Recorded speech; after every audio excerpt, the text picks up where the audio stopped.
welcome to Seneca Falls, New York, home of Celebrate 98, the 150th anniversary of the first Women's Rights Convention. I'm Lissa. And I'm Ginny Batchelor, with your hosts for today's coverage of Celebrate 98, the 150th anniversary of the Women's Rights Convention, first held here in Seneca Falls. This celebration today actually kicks off a weekend of events surrounding the 150th anniversary of the Women's Rights Convention, with a keynote address today by First Lady Hillary Rodham Clinton. Mrs. Clinton will actually open the ceremonies today, and these events are expected to draw thousands to this very small village of about 7,500 people, Ginny, normally on a regular day. Today, looking like about 15,000 here for the event. They are estimating about 15,000 to 16,000 people, and that has been cause for a lot of preparation for quite a period of time for Seneca Falls. Right now, WXXI's Renee Julian takes a look at some of the preparations Seneca Falls has had to undertake to get ready for today's celebration.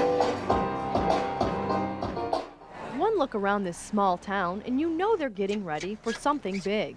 I hear a lot of people who frankly cannot believe that their little village is about to host the world. There's the expected preparations. We have people fixing up their buildings, new businesses opening up. We have buildings being renovated. And the peculiar. What do you guys got there? Elizabeth Cady Stanton's chair and some women's rights information. 150 years later, the first Women's Rights Convention organizer's rocking chair is being carried down the street by two college kids. How do you feel about moving these historic objects here? Nervous. Pretty much. Why nervous? Because I'm afraid I'll break them.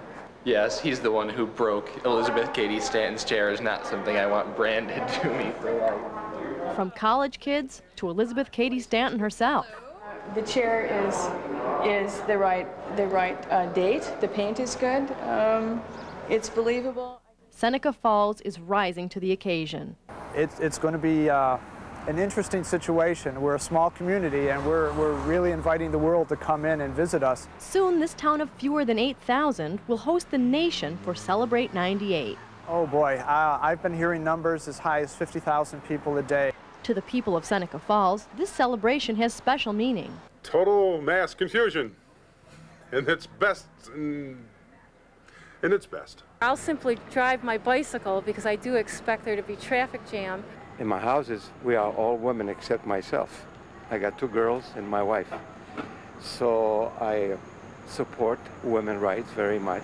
The attention that Celebrate 98 brings to Seneca Falls is exciting for the town, but also a little intimidating. This community is only 5.5 square miles and for 8,000 people, and when you're going to see an influx of over 100,000 people for a 4-day event, or possibly even more than that, it took quite a bit of planning, but I think we're ready. I think we're ready and willing to go. Planning for that many visitors raises many serious concerns.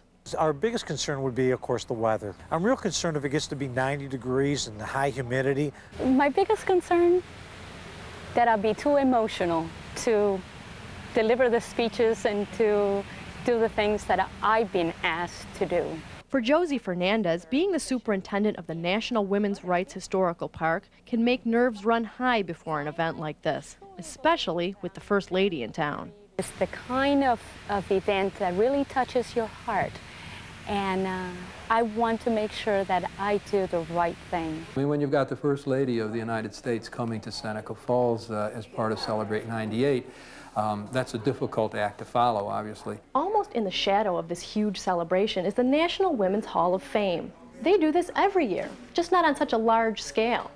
Each year, several women are inducted to the Hall of Fame, but they don't get hundreds of thousands of visitors, they get a few hundred. And so the National Women's Hall of Fame in small-town New York, we've completely redone the interior just to freshen it up, has also had to do some rather unique preparations to literally fit in to Celebrate 98. If you can see the wall, we had to shrink the size of some of the panels here in order to make enough room for this year's inductees.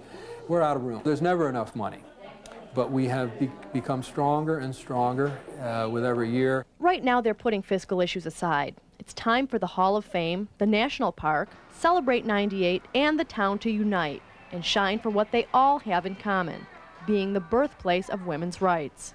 But I had to ask, what's a man doing being the co-chair of the Women's Hall of Fame?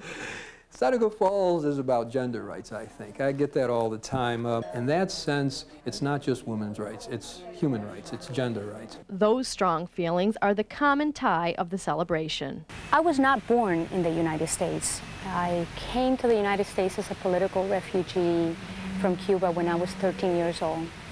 So when I reflect on my own independence and I reflect on the freedom and quest for equality that the people in Seneca Falls were striving for, I take it very personally because I have lived in a society where those freedoms on many, many levels were denied to me and to many others. I became an American citizen on the 4th of July on the bicentennial year, and I'm the superintendent of a national park as we celebrate the 150th anniversary of the first Women's Rights Convention.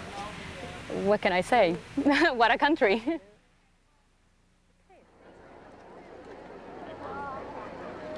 The crowd has just been welcomed here at Celebrate 98 by the Memorial AME Zion Adult Choir of Rochester, New York, singing the Battle Hymn of the Republic. And I think they're going to start another selection. We are waiting for the color guard. The retired women of the U.S. Navy and U.S. Army will escort the Girl Scouts into the football field here at the Minders Academy. And Lissa, you were telling me earlier that you think this is the oldest color guard, or the only all-women color guard in the United States. That's right, from the 10th Mountain Division today at Fort Drum in Watertown, New York. They have a color guard there, the only entirely female color guard in the United States. They were on hand last weekend for the induction ceremonies at the National Women's Hall of Fame. Quite an impressive group. They will be welcoming in Governor Pataki and First Lady Hillary Clinton this morning. We're waiting for the arrival of the governor as well as the First Lady and a number of other dignitaries who will be sitting on the dais. There are, as we said earlier, about 15,000 to 16,000 people here in the football field, but there is one parallel, at least, between today's events and those of 150 years ago.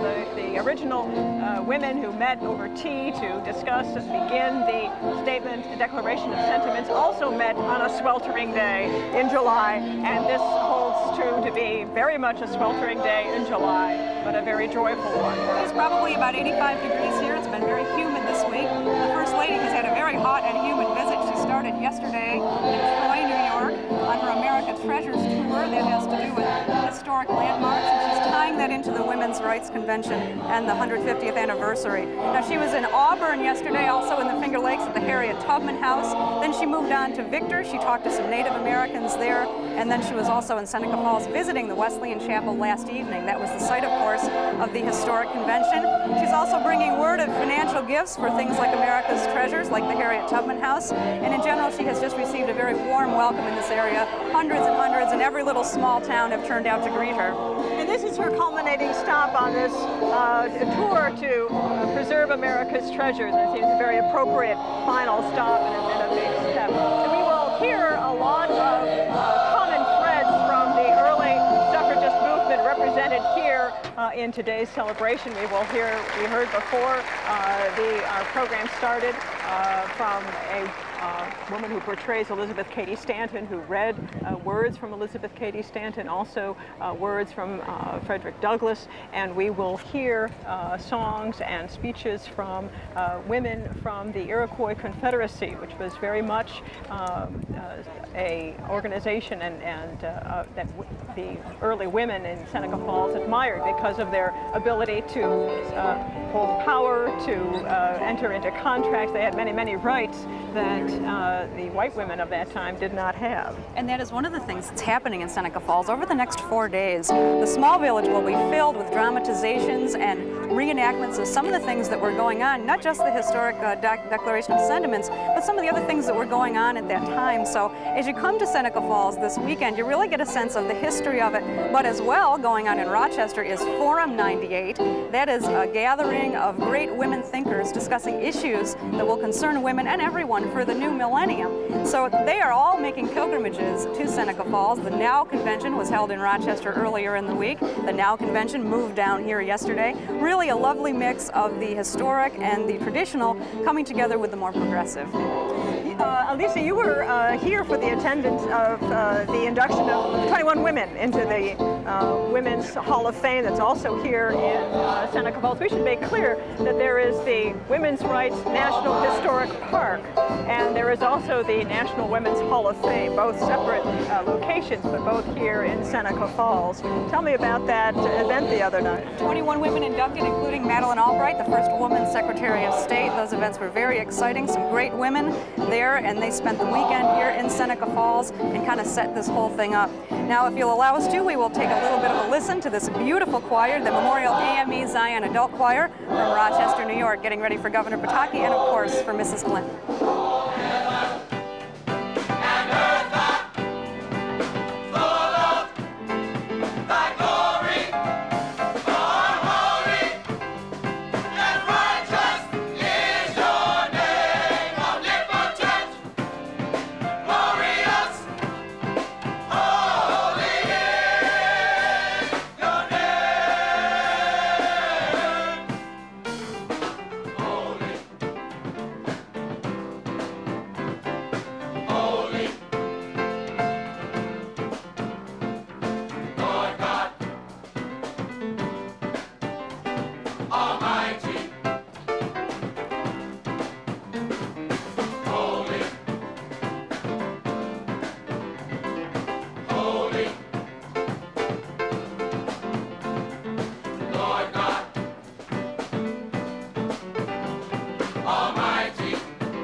We have been listening to the AME Zion church choir from Rochester, New York, and we are still awaiting the beginning of the color guard procession into this Celebrate 98 to get things rolling, to begin the anniversary celebration of the 150th anniversary of the Women's Rights Convention here in Seneca Falls. Really has been a week full of women leaders, great women thinkers at Forum 98 in Rochester.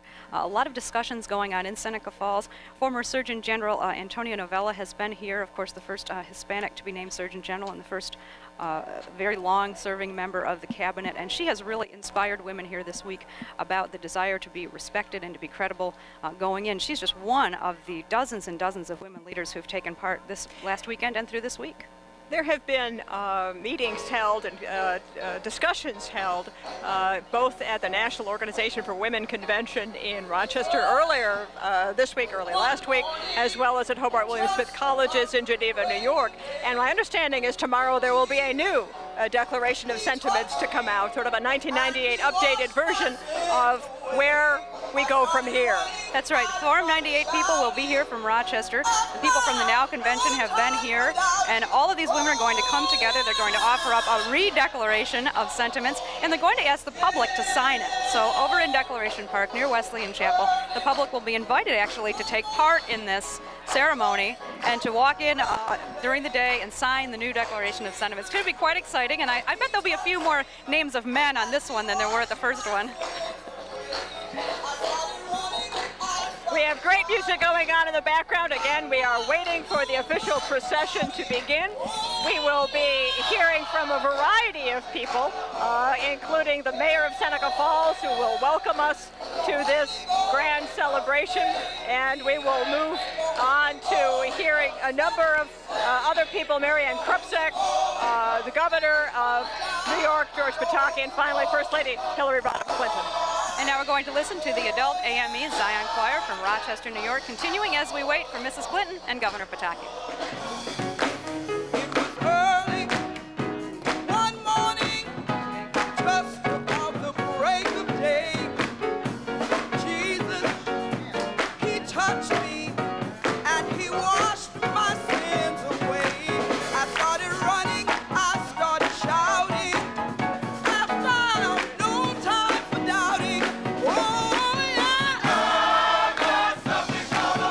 Yeah.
continuing to hear selections from the AME, Memorial AME Zion Adult Choir from Rochester, New York.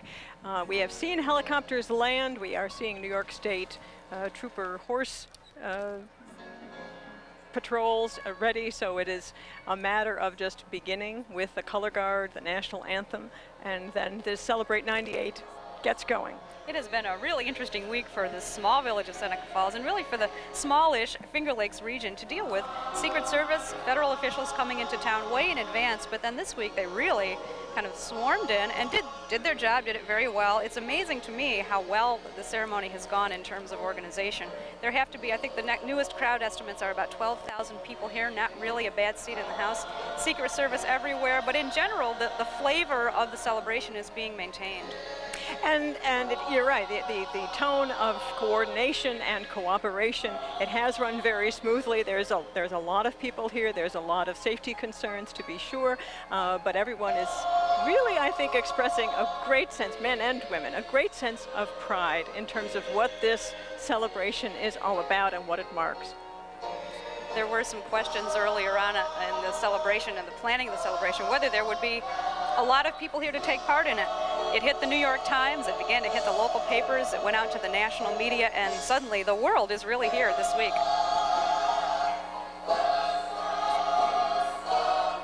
One of the things that's happened, Ginny, over the course of the last 2 weeks is that many, many great women, as we've said, have been here in Seneca Falls. Every year, several women are inducted into the National Women's Hall of Fame. This year it was a very special celebration. They moved it from its usual location to the New York State Chiropractic College to accommodate the hundreds of people that came to see 21 women become inducted. That's just one of the events that's happened leading up to the First Lady's visit.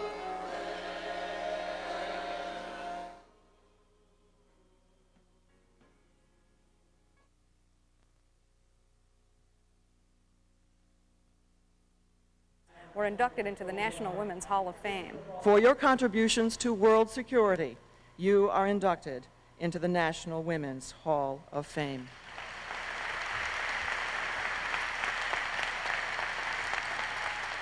Some of the inductees included Ambassador Roseanne Ridgway, the lead negotiator in all 5 Reagan-Gorbachev summits. Shirley Jackson, one of the first 2 African-American women to receive a doctorate in physics. She also serves as the head of the United States Nuclear Regulatory Commission, the first woman to do so. Florence Wald, responsible for bringing the hospice movement to the United States. Eunice Mary Kennedy Shriver, for establishing the Special Olympics. Also inducted into the Hall of Fame was current United States Secretary of State Madeleine Albright, the first woman Secretary of State. I am tempted to call up Henry Kissinger just to say, Henry, eat your heart out. While the Secretary's induction drew thunderous applause, the spirit of dissent still lives in Seneca Falls. Several in attendance were protesting U.S. policy on the trade embargo on Iraq. The events of the week generally came off without a hitch. Yeah, send the band back. I mean, it's not ready to start yet. Right? Peace! The highlights? A crack female drill team. More! Left! A candlelight procession, celebrity attendees, interviews, and guests of honor. I saw some of the winners' names tonight. I didn't know about them. But events and celebrity aside, attendees spoke of their struggles and the struggles women still face. I think it's the same today for women. It is to walk into the room and have people find you credible from the moment that you enter the room instead of always having to prove yourself. I have the feeling that there are many struggles, but the first one is to be believed, to be trusted, and to be respected. Young girls, it's still a struggle for them. They still haven't got the strong feeling they can do everything, but they can if they come here.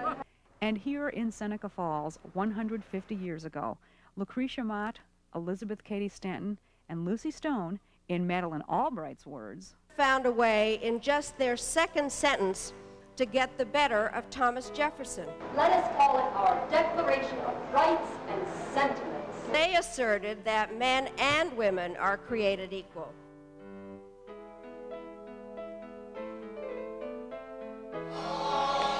One of the things we should point out about this Celebrate 98 is that the incredible local organization organization and local level of volunteer support to pull off an event of this magnitude, including dignitaries from Albany, her First Lady Hillary Rodham Clinton, from Washington. It has really been a local effort and again a source of great pride for Seneca Falls. As you said, a village, really a village of about 7,500 people. Well, this event has certainly doubled, tripled, if not quadrupled the population here, and that's quite something to accommodate, but they have done it with grace, with many, many flowers. The town, the village looks beautiful, and to be commended for that.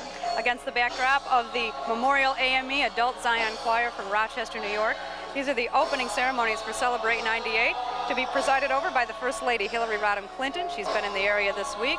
Governor Pataki will be here. We are just awaiting now for the processional inn where the dignitaries will come and take the stage. The Mistress of Ceremonies today, Lynn Schurer from ABC, who has written a book on Susan B. Anthony and has a lot of interest in, of course, the women's rights movement. There have been celebrities, lawmakers, leaders, and great thinkers, really, in Seneca Falls these past couple of weeks. We will hear some original music composed for this Celebrate 98 conference, celebration, and we are, I'm being told that we are anticipating momentarily the beginning of the procession. Yes, the First Lady has been riding around on a bus all the way through the Northeast. We are hoping that this is her bus arriving. I see a bus that says Save America Treasure, so I believe the First Lady is here. This is the same bus that the First Lady took yesterday through Troy, through Auburn, through Victor, and then over to Seneca Falls. She's been in Auburn for the past evening, and now she is, of course, arriving, it appears, here at the Celebrate 98 opening ceremonies. As we listen to the choir, we can see quite a motorcade.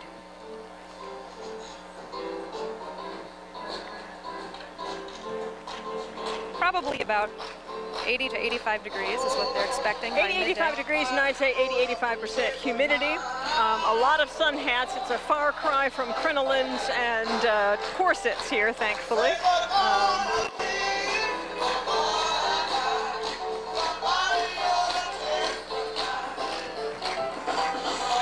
As we wait for the procession to begin, let's continue to enjoy the Rochester Memorial AME Zion Baptist Choir.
We are continuing to hear music from the AME Zion choir. I misspoke earlier and misidentified them. I apologize for that. We are seeing some beginnings of procession preparation. Celebrate 98 platform party. And we have just heard an announcement for the platform party to begin to process. And so the Celebrate 98 officially begins.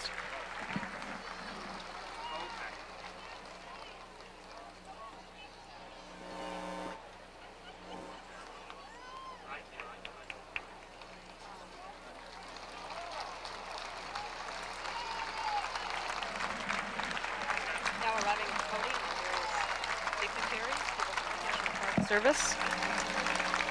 Governor Pataki is going to be arriving this morning. Various dignitaries arriving at the podium on stage to sit with the First Lady and Governor Pataki.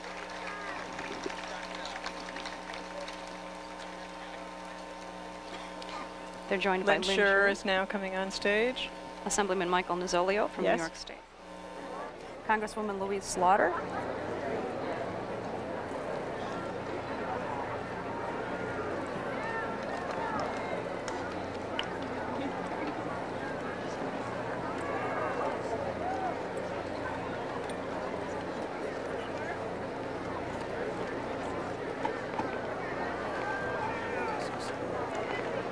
The Director of the National Park Service is here today to make some remarks and to introduce the First Lady. Congresswoman Louise Slaughter from New York State is also among the dignitaries, and they are applauding now for Judy Collins, who will be singing the national anthem, and some other selections today. Ladies and gentlemen, please welcome Governor George E. Pataki.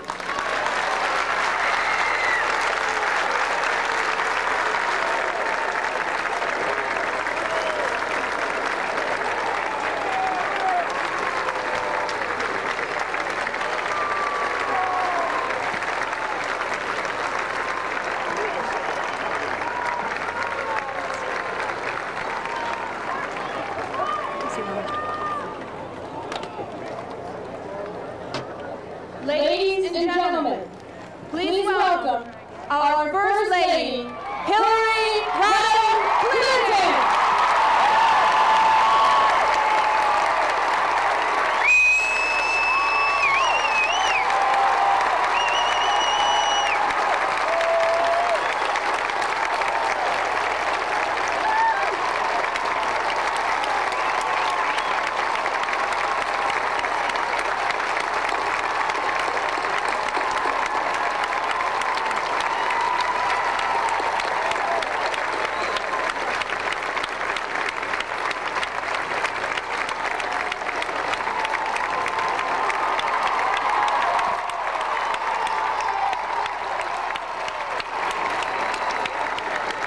Warm welcome to the First Lady, as you can hear.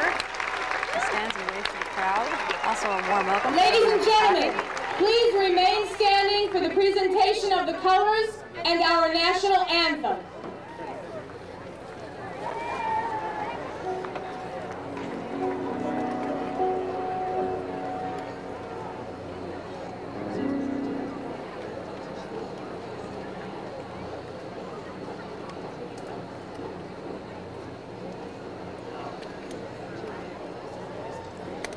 The colors presented today by the 10th Mountain Division Light Infantry Fort Drum at Watertown, New York, an all-female color guard.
what so proudly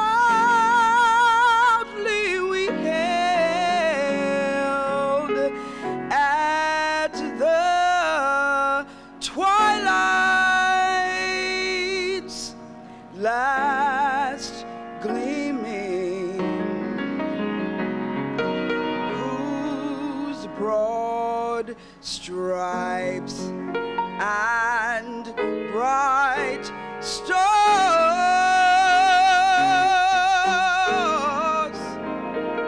through the perilous fight, o'er the ramparts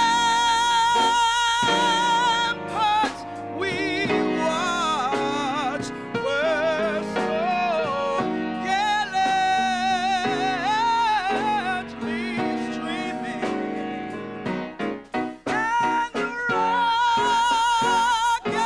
red glare among us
First Lady Hillary Rodham Clinton certainly enjoying that rendition. I know it's her head bobbing to the rendition by the AME Zion Adult Choir. I should point out that Frederick Douglass was a member of the Memorial AME Zion Church, the oldest established black church in Rochester. Here's Lynn. Do it one more time. A giant round of applause for Arneska Harvey and Rochester's Memorial AME Zion Adult Choir.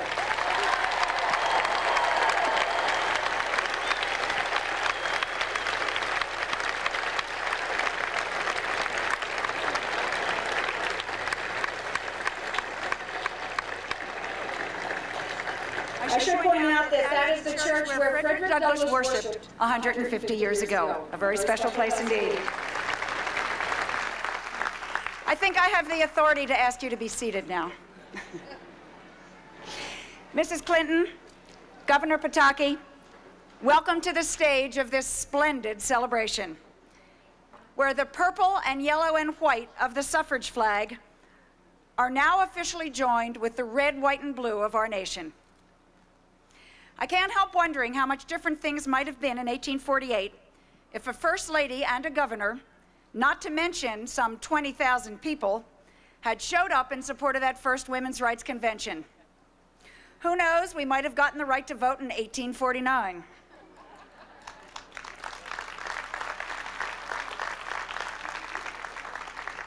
One group of individuals who did understand the value of women in a democratic society back then were the Iroquois.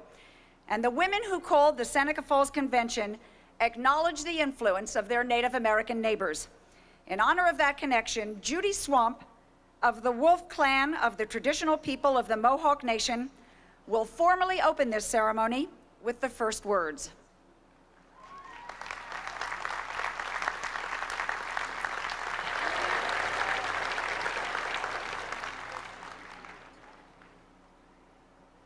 Greetings.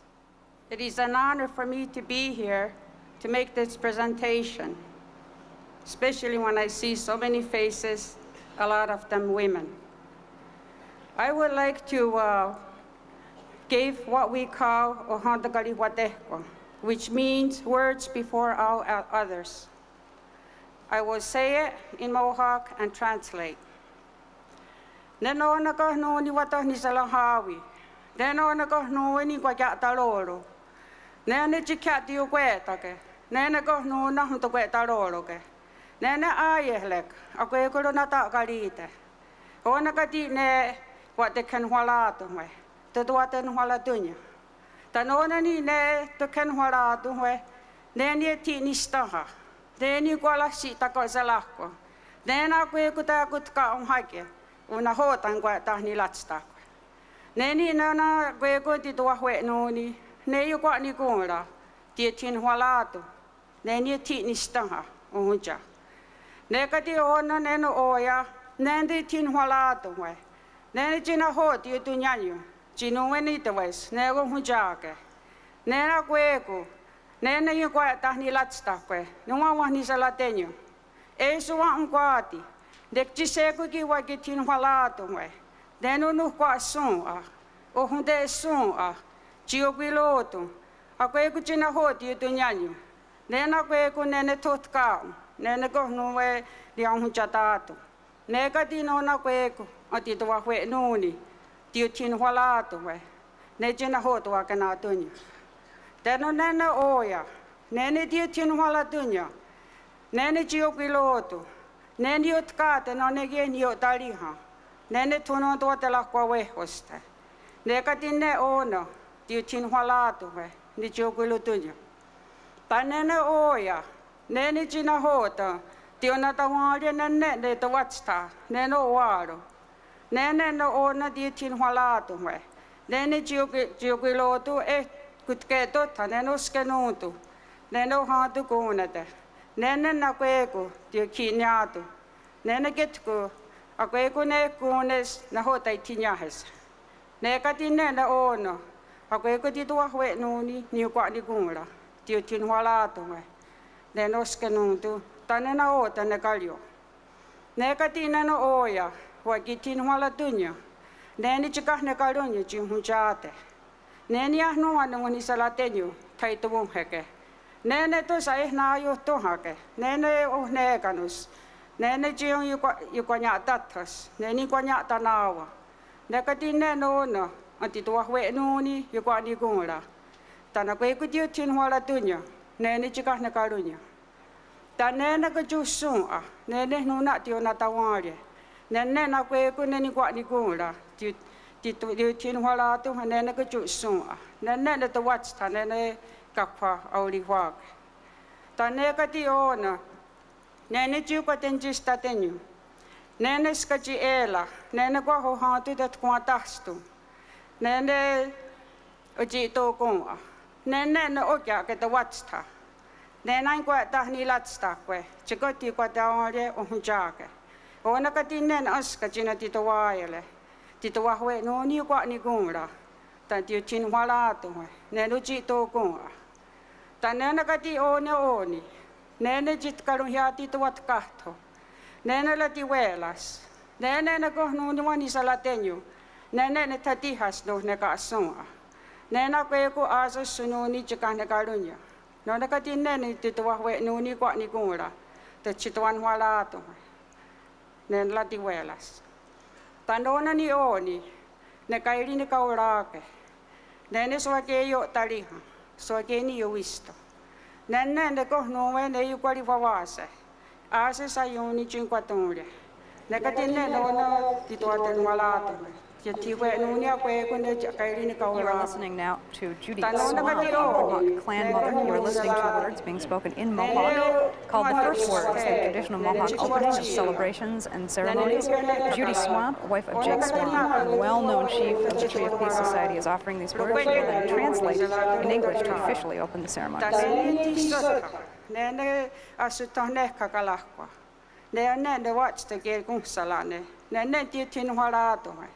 Nena kwe kune nene jukatung isi jukatung hatikat. Nene na te tua ta hundelo. Neka ti ona kwe kune oskan ti tua we nuni ti tin wala tu ni ti sota sutane kakalakwa. Tanona ka ti ne ya hetowa we. Nene chinu we ludia tachi tua kung sain teri hak. Nene sukoya tiso. Nena kwe kuna hota no hujake los. A kwe kuna hota no tu het sutia ne los. Ona ka ti ne te chituan wala tu we. Nene na kwe kun ti kwa ni ko lan ti tua we nuni. Ta te chituan wala tu we. Teki nai tu hak ne swat ni kung la. As I stand here today, we look at our mother, the earth, and it is with great pleasure that we can give greetings, that we all seem to be in good health today.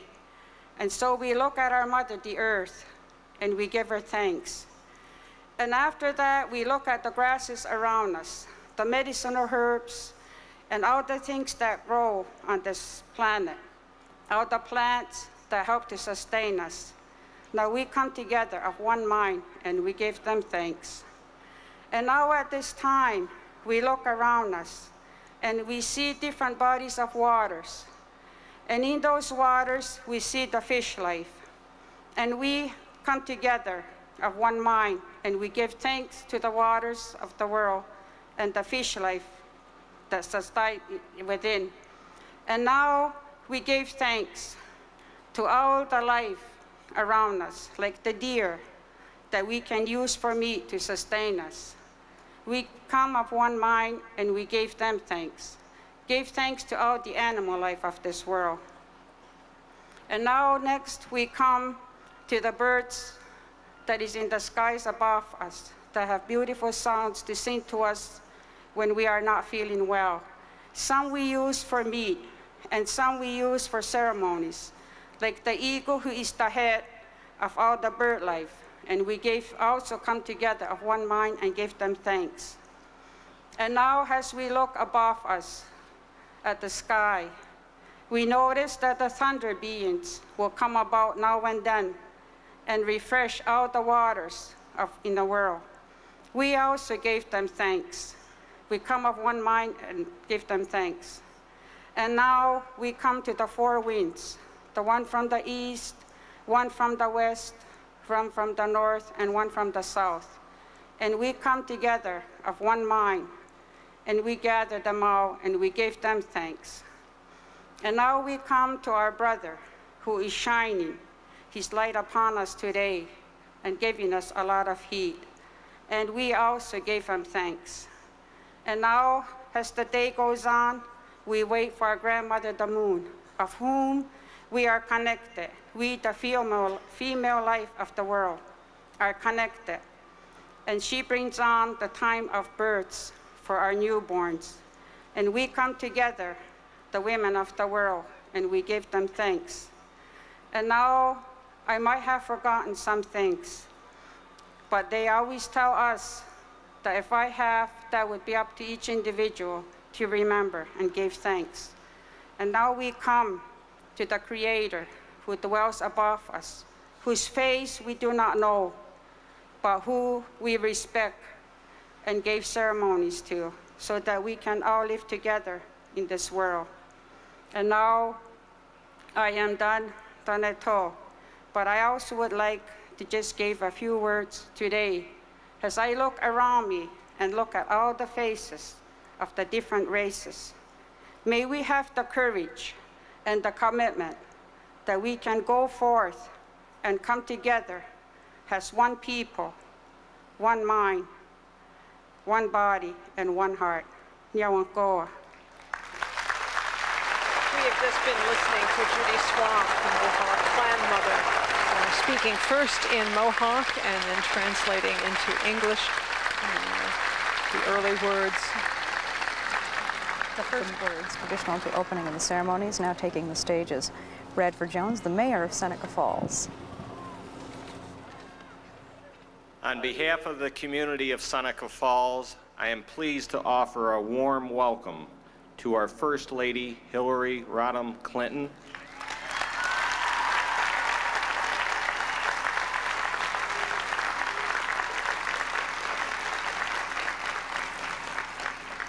Also a warm welcome to our Governor, George Pataki.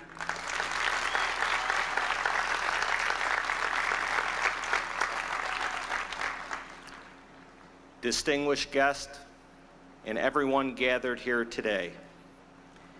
As we celebrate this milestone anniversary of the first Women's Rights Convention, it is important to us that you not only enjoy your visit to our village, but will take with you a new appreciation of what was accomplished here in 1848.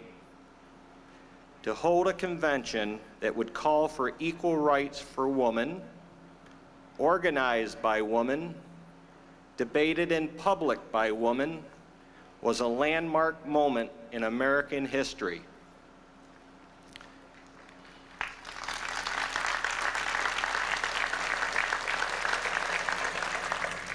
Seneca Falls is proud to be known as the birthplace of women's rights. We celebrate the courage of Elizabeth Cady Stanton, Lucretia Mott, Marianne McClintock, Jane Hunt, and Martha Wright, and the many women and men who followed them in the continuing effort to secure equal rights for all citizens. We recognize that with rights also comes responsibilities. As stewards of our cultural heritage, we are committed to the preservation of places that bring a history alive to our nation. As we celebrate the 150th anniversary of that first Women's Rights Convention, once again, history happens here.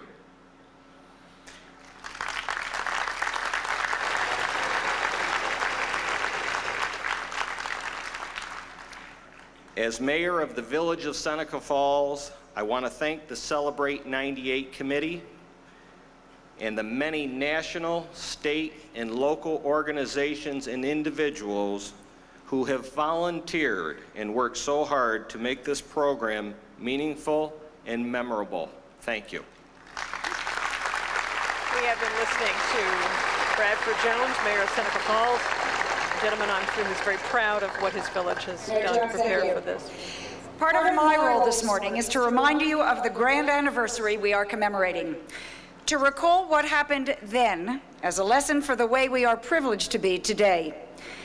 So I must report to you that despite their true grit and bold intentions, in July of 1848, when a handful of women huddled around that mahogany table in the McClintock parlor, they were at first bewildered.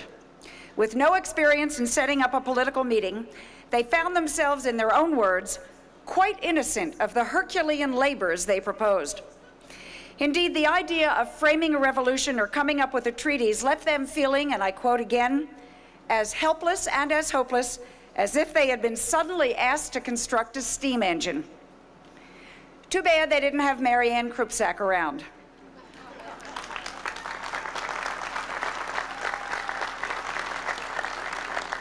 We knew her first in New York as a state senator, then as the first female lieutenant governor in the country, and of course of our state. That was 1974. Today we salute her as the woman who has organized and masterminded this entire event. Please welcome the president of Celebrate 98, Marianne Krupsak. Marianne Krupsak has been active in state politics for several decades. Celebrate 98 president. Thank you, Lynn. Mrs. Clinton, Governor Pataki, distinguished guests and friends all, what an incredible day. I am honored this morning, on behalf of the Celebrate 98 board seated on the stage around me, its staff and volunteers who planned and created this event over the past 3 years, to welcome you to the 150th anniversary of the first Women's Rights Convention. It's the realization of our hopes to see you here in these numbers, making history as we honor it, expressing our collective gratitude to Elizabeth Cady Stanton and the brave women who joined her in creating nothing short of a revolution. The Tea Party in Waterloo where our revolution as women began, to change our lives and speak with our own voices, is as important in our history as the Boston Tea Party, where our nation began. Bravely,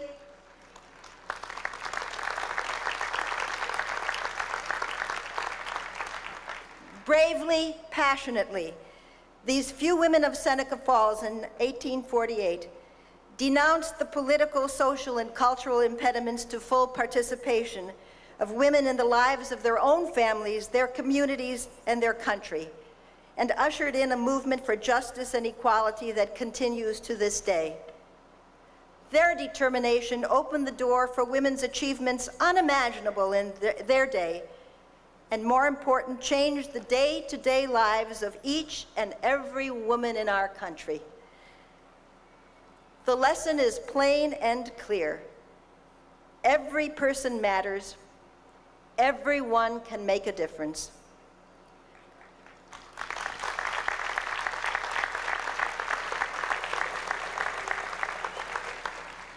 We hope you will stay for a while in Seneca Falls to relive the historic events of the first Women's Rights Convention through the dramatizations, the exhibits, the reenactments, and leave your own dreams for our future in the legacy tents not far from this site at the Seneca Falls Historical Society.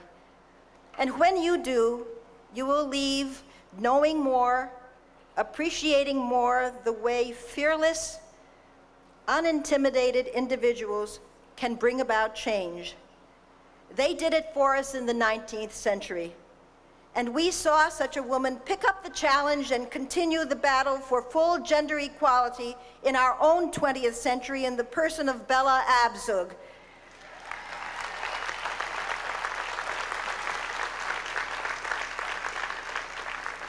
Bella Abzug, a giant in accomplishments, who passed away a few weeks ago. We can do the same, each and every one of us, to fight to end injustices at home and abroad.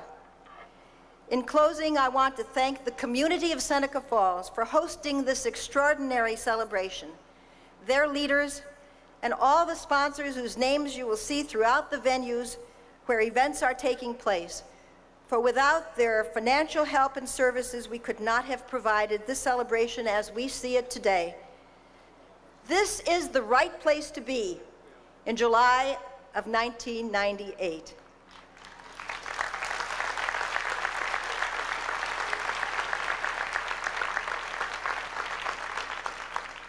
Learn, be inspired, have fun, and let us go on to live our own full and rich lives for ourselves and our nation. Thank you for making this trip to Mecca. We have been listening to Marianne Krupczak, former Lieutenant Governor of the state of New York and Celebrate 98 President. Thank you, Marianne. It is now my distinct pleasure to introduce one of America's foremost Native American recording artists. She's a member of the Oneida Nation Iroquois Confederacy. She is a multiple award winner and 1998's Best Female Artist of the Year. And she's prepared a very special song for us today. I hope you will join me in welcoming Joanne Shenandoah and her sister Diane as they perform You're a Woman. And for the purpose of this song, and maybe for the rest of the day, I hereby make all of the males in the audience honorary women.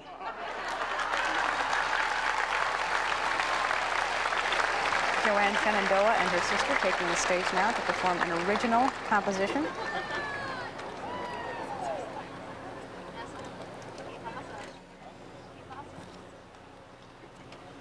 After they perform, Governor Pataki is expected to speak.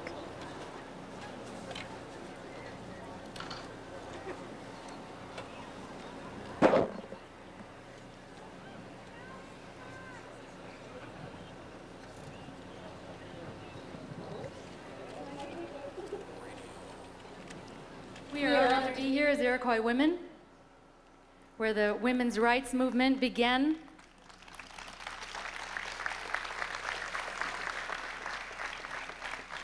And I might say that they did begin in the hearts and minds of our wonderful clan mothers.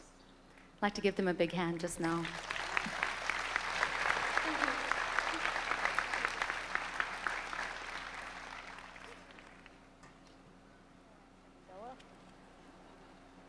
This is a brand new song I hope you enjoy. Starting off with an Iroquois woman's song. Away, away, ne, way, ne, no hayo. Yane no hayo, no heyo, no hey ya hey, no hayo guy, now we are hey ya. Away hey ya ne, way ya ne, no hayo. Yane no hayo, no heyo, no hey ya hey, no hayo guy, now we are hey ya. In times of joy, hunger or pain, you were my strength, gave me my name. You were my healer, friend and guide, gave me life, gave me pride. For all your life, you lovingly gave. Against all odds, you stood brave. As my teacher, you set the record straight, and you did it all through love, not hate. You believe in freedom, you're a woman. You believe in justice, you're a woman. Happiness, life and liberty. You've changed the world for eternity. You believe in freedom and equality. Carried the banner for all to see. For the good of all, for those unborn, you stood your ground, though you were scorned. All your life, you lovingly gave. Against all odds, you stood brave. As my teacher, friend and guide, you gave me life, gave me pride. You believe in freedom, you're a woman. You believe in justice, you're a woman. Happiness, life and liberty. You've changed the world for eternity. You believe in freedom, you're a woman. You believe in justice, you're a woman. Happiness, life and liberty. You've changed the world for eternity. You believe in freedom, you're a woman. You believe in justice, you're a woman. Happiness, life and liberty. You've changed the world for eternity. You've changed the world for eternity.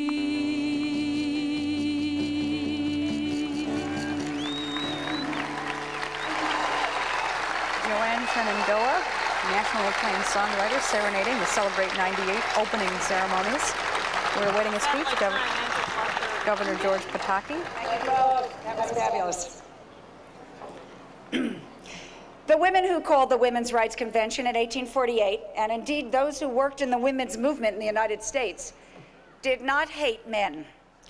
To the contrary, they understood perfectly, as we do today, that men are not the enemy, and that indeed they can be very useful in furthering our cause.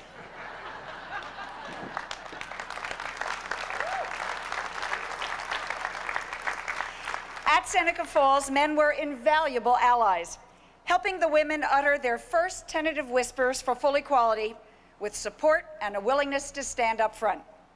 One man, James Mott, Lucretia's husband, agreed to preside over the formalities, a task that seemed unseemly for a woman. Later, the suffrage women took full advantage of their male colleagues. Susan B. Anthony, who joined up a few years after Seneca Falls and would team up with Elizabeth Cady Stanton as the indisputable leaders of the movement, thoroughly understood the value of her male buddies. For decades, she persuaded friendly congressmen and senators to reintroduce bills for a suffrage amendment. And she never failed to convince one of her elected male pals in the Congress to send out her suffrage propaganda using their free franking privileges. Very clever. No doubt one of the highest men on her list, had he been there, would have been the man who represents the 53rd Senatorial District. Please welcome Seneca Falls State Senator Michael Nozzolio. Senator Nozzolio, taking the stage now, has been instrumental in putting together funds for this celebration. Good morning. Thank you, Lynn, for that introduction and your earlier decree. It's truly an honor to stand before you today as the nation and the world reflect on the anniversary of the miracle of 1848. The first Women's Rights Convention convened right here in my hometown of Seneca Falls.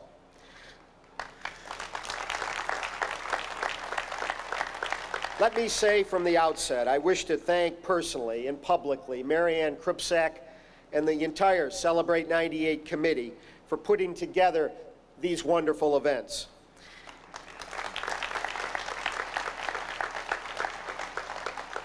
It's also my honor to welcome all the dignitaries, especially First Lady Hillary Clinton.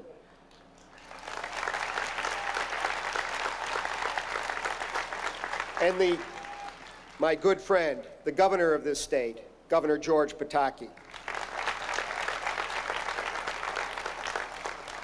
Also among us are many dignitaries from this state and others, but particularly as a statewide official, I wish to recognize our Attorney General, Dennis Vacco, and many of my colleagues in the state legislature, in the Senate, and the Assembly.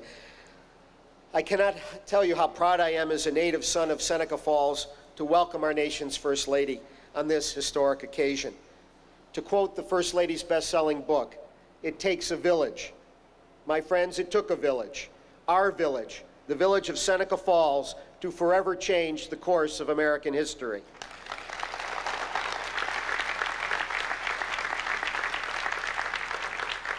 Our challenge, though, is to keep the struggles and the accomplishments of our women pioneers alive for the children of today and for future generations, so they may understand that accomplishment, success, and opportunity know no gender, and that equality must be a given.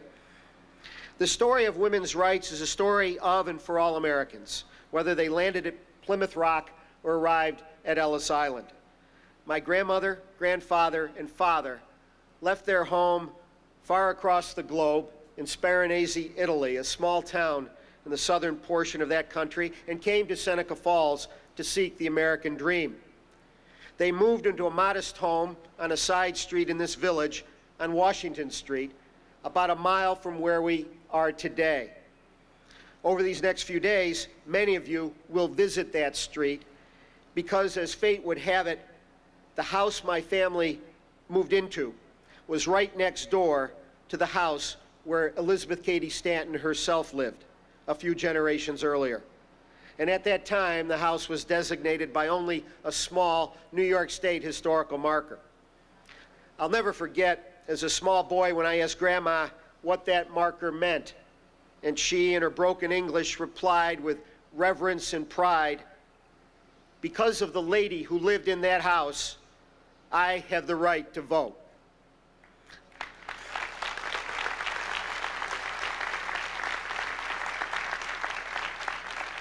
A right, I might add, that my grandmother took very, very seriously.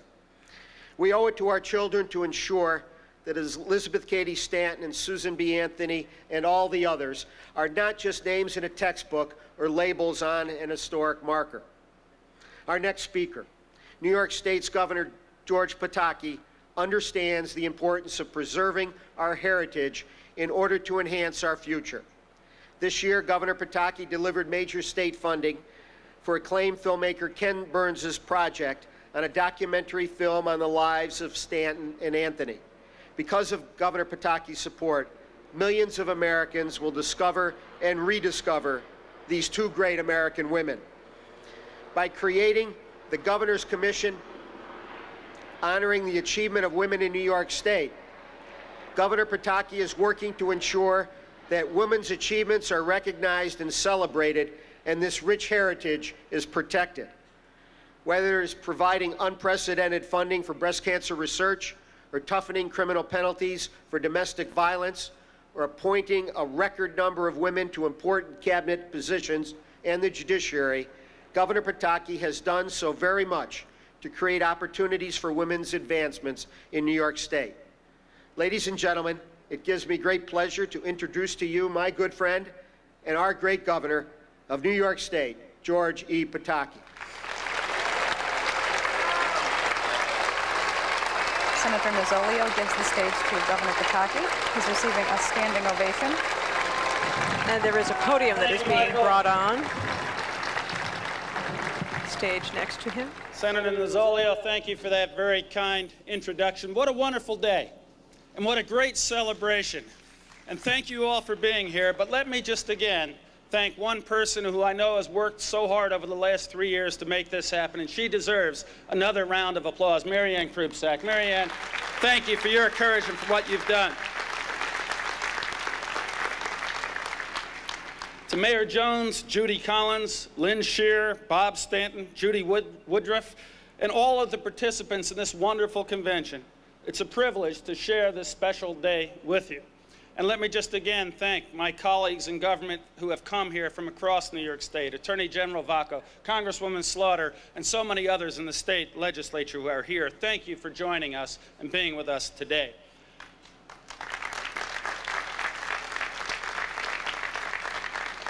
And of course, I want to extend a special welcome on behalf of all the people of New York State to our honored guest, First Lady Hillary Rodham Clinton.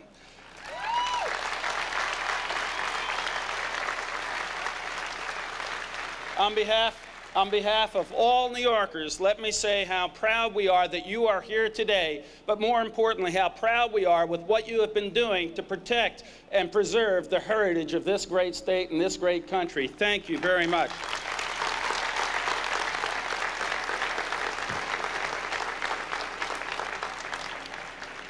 Two weeks ago, Americans celebrated, as we do every year, our nation's birthday, marking the historic day 122 years ago when a group of patriots convened in Philadelphia, outlined a set of grievances against Great Britain, and signed a Declaration of Independence dissolving the political bands that connected them with their oppressor.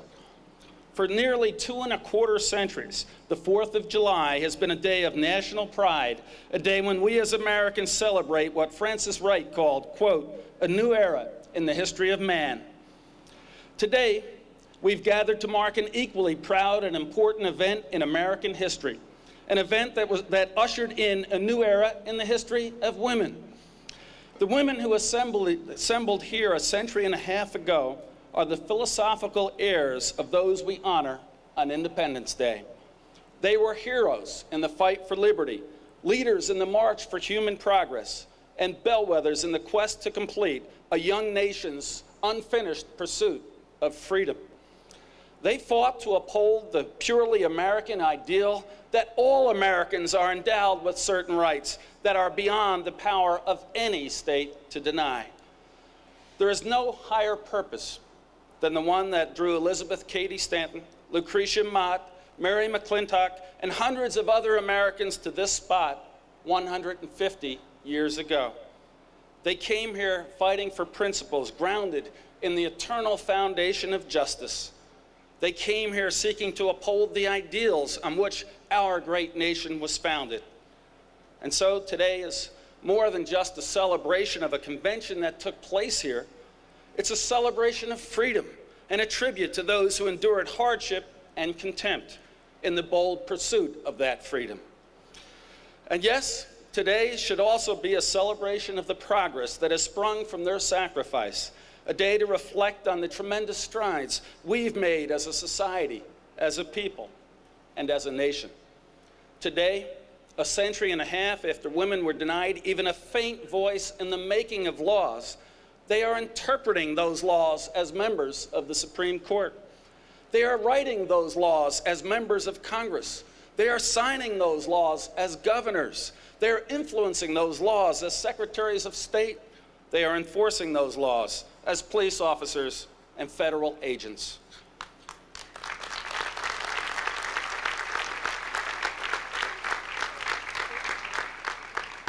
Today, the vision of those who gathered here is being advanced in the boardrooms of large corporations, in the operating rooms of some of our finest hospitals, and in the courtrooms of our highest tribunals. Today, women are leading the way in commerce as business owners and CEOs. They are leading our armed forces as generals in the military. And let me say that I am very proud to say that a New Yorker, because of a New Yorker, Lieutenant Colonel Eileen Collins of Elmira, women will soon be leading America into orbit as space shuttle commanders.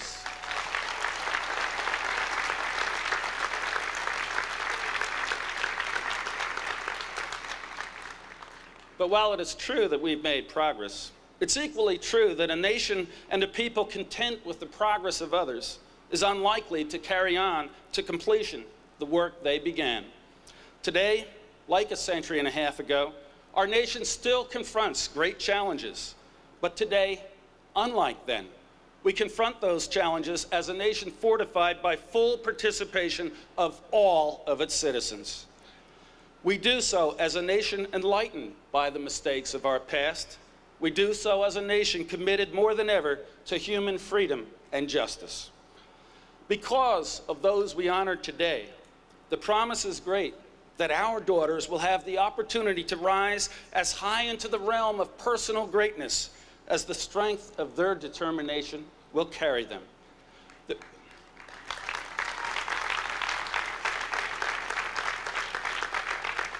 The promise is great that they will be limited only by their imagination and by their boldness to dream. The promise is great that they will live to see the day when it's no longer a question of women's rights, but a question of human rights.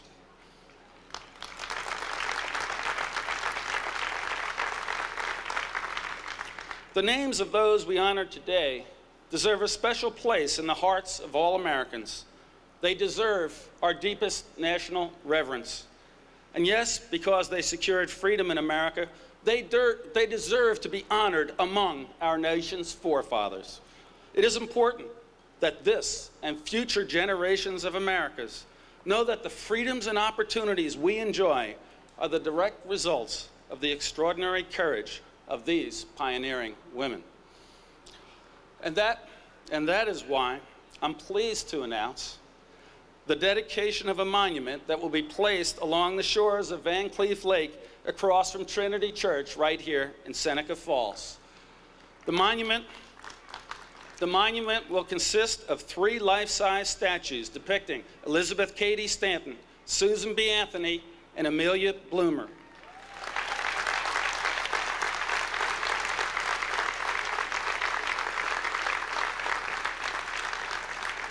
It will mark the spot 3 years after the convention we are celebrating today, where these courageous women united their efforts and prepared to take the next great step in the suffrage movement. And let me just show you a prototype of the statue that we will be placing there.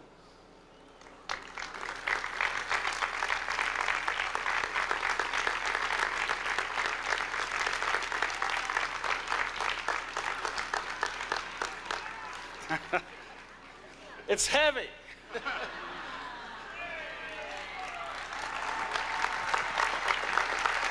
For those of you listening on radio, the governor is holding up a bronze small scale of the women's suffrage statue. This monument will be a lasting, permanent tribute to those who devoted their lives to the principles of freedom and democracy, that are at the core of our national greatness. And it will help future generations appreciate the importance of what occurred here. Thank you all for being here. Thank you for being a part of Celebrate 98. And thank you for helping us be united as we head into the 21st century in this great country. God bless you.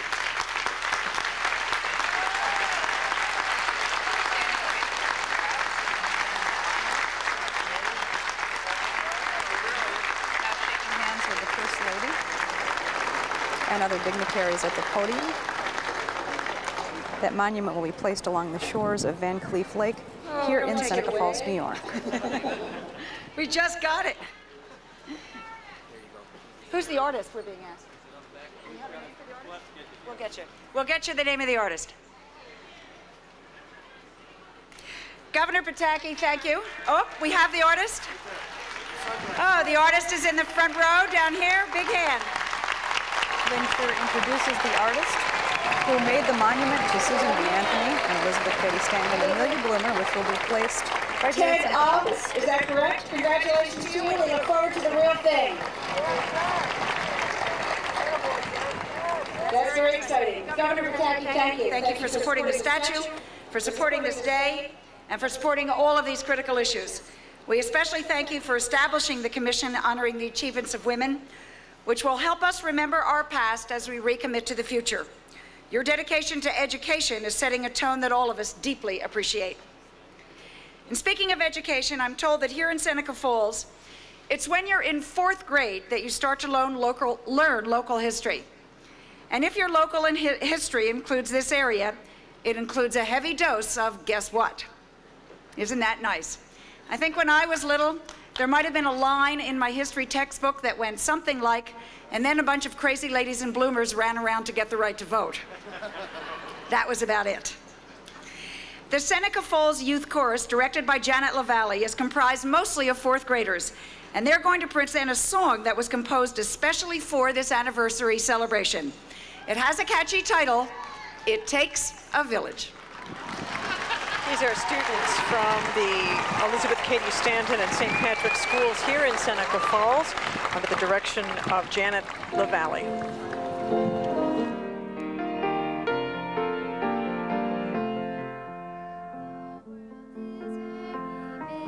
Big and I am very small. What difference does it make if I do anything at all? But when a group of people start to move in the same way, then the others join the movement and the world begins to sound.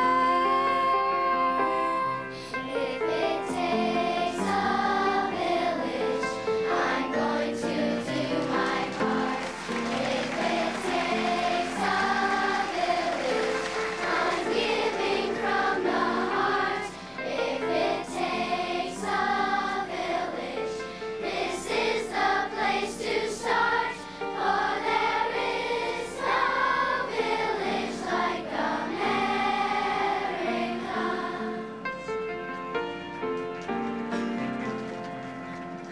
Just when I believe that I am all alone, I cannot change the way things are. I'm helpless on my own. A new determined people start to move in the same way. Then the others join the movement and the world begins to sound. If it takes a village, I'm going to do my part. If it takes a village, I'm giving from the heart. If it takes a village,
Takes a Village, sung by the Seneca Falls Youth Chorus, has certainly struck a note here. It's the title of the best-selling book by the First Lady, Hillary Rodham Clinton, and we are in the village of Seneca Falls, where it all began 150 years ago for women's rights. You can see the First Lady walking over to the children and greeting them. She obviously was quite moved by them singing it. Well, I don't know about the rest of you, but there's not a lot of dry eyes up here. Wasn't that fabulous? Another round of applause, sure.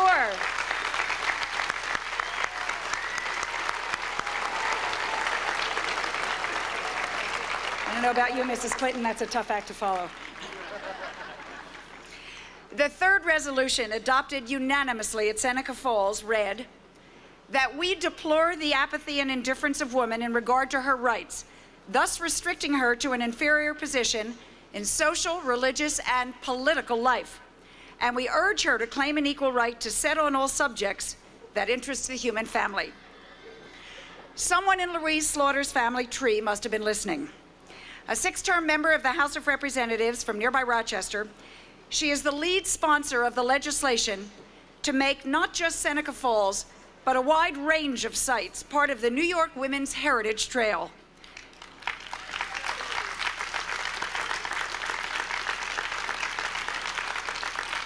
Just imagine kids and parents and Americans of all sizes and shapes and backgrounds making a pilgrimage to the places where women made history. What do you suppose they're going to do with all those statues of generals on horseback? Ladies and gentlemen, Louise Slaughter. Louise Slaughter began her political career as a legislature and then a state legislator, and now, of course, member of Congress. An honorary women, that is, whatever. It's so hot up here. I hope you all are okay. I will tell you, as I sat here, I didn't really believe that my respect and love for the women who met here in 1848 could be any deeper. But then it dawned on me that when they met here, that each of them was wearing between 25 and 30 pounds of clothes and hats and gloves. And so I respect them all the more. Mrs. Clinton, we very much appreciate your coming here and spending some time to get to know us. We are a different people here. Things have happened in Western New York that happened nowhere else. God surely has smiled on us. We are a wonderful people here. And I think that one of the miracles of the convergence that happened in 1848 was the fact that multicultures came together as friends and mentors to each other. From the Iroquois Confederacy, women learned the power of the vote when they saw the clan mothers choose the chiefs and the clan mothers alone having the power to remove him. When they could see a woman of the tribe say to an abusive husband, "Take your blanket and go," that must have seemed most intriguing.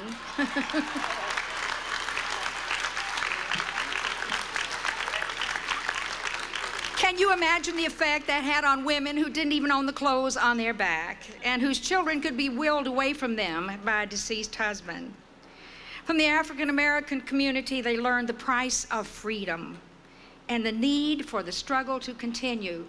And we must not forget that that struggle took 70 years before indeed we achieved the right to vote. I don't think that that kind of activity was happening anywhere else on the planet. History does not remind us that it was. But Western New York was alive with foment all over. And I would like to share a little bit more of things that were going on at that time. Over in the town of Henrietta, a young woman named Antoinette Brown Blackwell, determined that she would be a minister, was admitted to a seminary but not allowed to graduate, but did become the first woman ordained minister in the United States.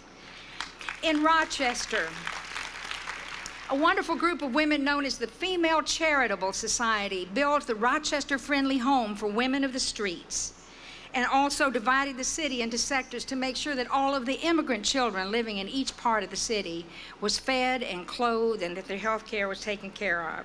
It was quite extraordinary. But one of my favorites are a petition to the state legislature, and I want to share that with my state legislating friends here this morning. This is quite remarkable. I hang it in my office and share it with everyone I see. It was written by 44 ladies from Genesee and Wyoming praying for the repeal of certain laws. To the legislature of the state of New York. that your Declaration of Independence declares that governments derive their just powers from the consent of the governed. And as women have never consented to, been represented in, or recognized by this government, it is evidence that in justice no allegiance can be claimed from them. Your laws are depriving us of property, of the means of acquiring it, and even of our individuality, and require the same obedience from us as from free citizens. We therefore think that common justice and humanity would dictate that you class us in our privileges with those of children, and that you should do the same with regard to our responsibilities, as our husbands resume responsibility for our debts and our trespasses, and also they should be responsible for our crimes and misdemeanors. For justice can never hold infants or married women, as the law now is, accountable for their conduct. Isn't that writing?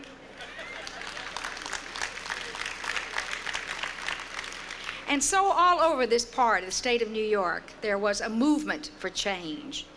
And we have here today, those of us who are women and who hold elected offices realize how much we owe to those women. But still, there is much to be done. Today here we honor the men and women of Western New York that since 1848 have been the keepers of the flame here, who have kept this memory alive, the guardians of the memory. Our hope and our challenge is that women's history will be taught to our children, and that our foremothers will be known as well as our forefathers, although there are times I think we could do a little better with both. But meanwhile, we have a heritage to protect, a tradition to uphold, and a passion for equality that will carry us into the next century with renewed strength and deep appreciation to those wonderful people who met here in 1848. And we resolve that we will do no less than they for equality and for justice in this country, and for fairness to women and gender equality. And we will always remember that failure is impossible. And I think Susan B. Anthony would agree that failure is impossible given the turnout and feeling today. I was so good they let me come back. No, I am really honored to be able to introduce someone here that is with us this morning who heads up the National Park Service. And all of us who appreciate the wonderful work of the National Park Service can give him a real welcome, because he's taken the time to come here to be with us. And I want to say again that this heritage trail that they have been responsible for is marvelous. Any child in the country now can take a virtual visit on the website of everything that we're seeing here today. We're greatly honored to have Bob Stanton. He has a large mandate and a lot of the heritage, again, of America to protect. We appreciate very much what he has done here for us, and we give him our thanks for a job well done, and we welcome him, Bob Stanton, to Seneca Falls. We've been listening to Congresswoman Louise Slaughter. And Parks Director Bob Stanton takes the podium now. He will be introducing the First Lady's speech. Good morning. Thank you, Congresswoman Slaughter, for that very kind introduction. And thank you for the very kind work and the hard work that you continue to do in the United States Congress on behalf of the men and women of this great state and for the National Park Service. To our honored Governor, Governor Pataki, to our First Lady, Mrs. Clinton, to distinguished platform guests, ladies and gentlemen, and a special welcome to the students who are with us today.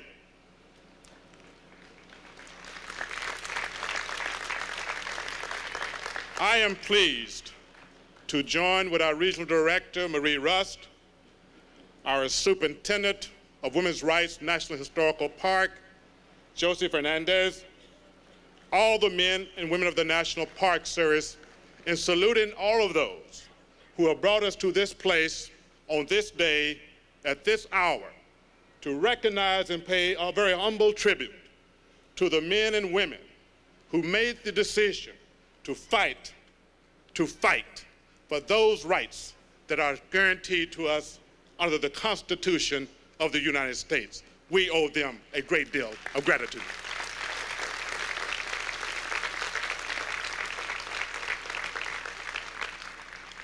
To the president of Celebrate 98, Marianne Krusak,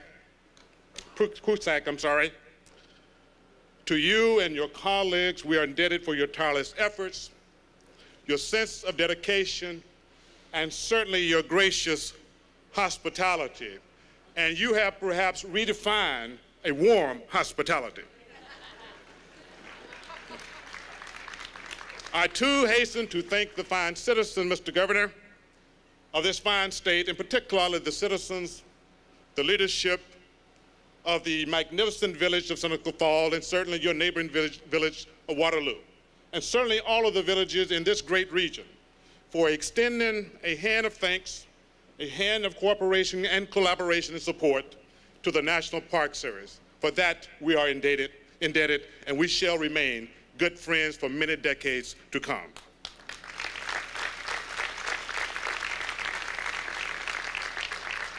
I want to add a personal thanks and tribute to the descendants of the organizers of the 1848 convention and to the signers. With the name of Stanton, I suspect there's a certain obligation that I have to fulfill the spirit and the legacy of Elizabeth Cady Stanton. I submit to you, I will do that.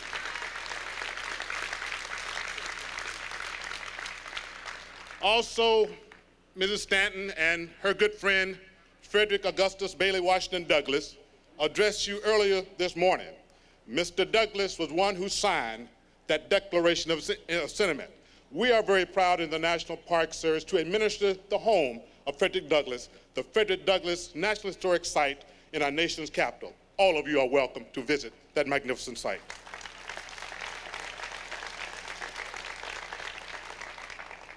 In my judgment,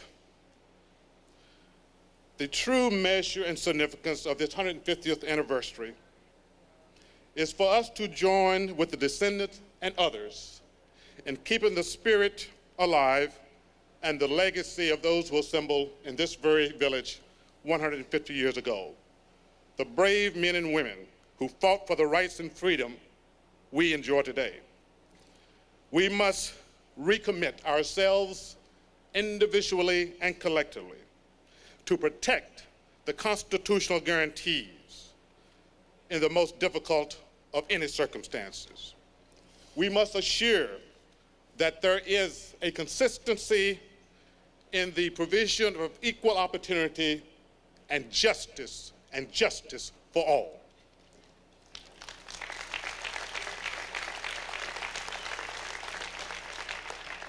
In closing, I suppose that at this place and at this hour and on this occasion, Sojourner Truth would remind us that suffering produces character, and character produces faith, and his faith, my fellow Americans, is faith in the end that surely will not let us down.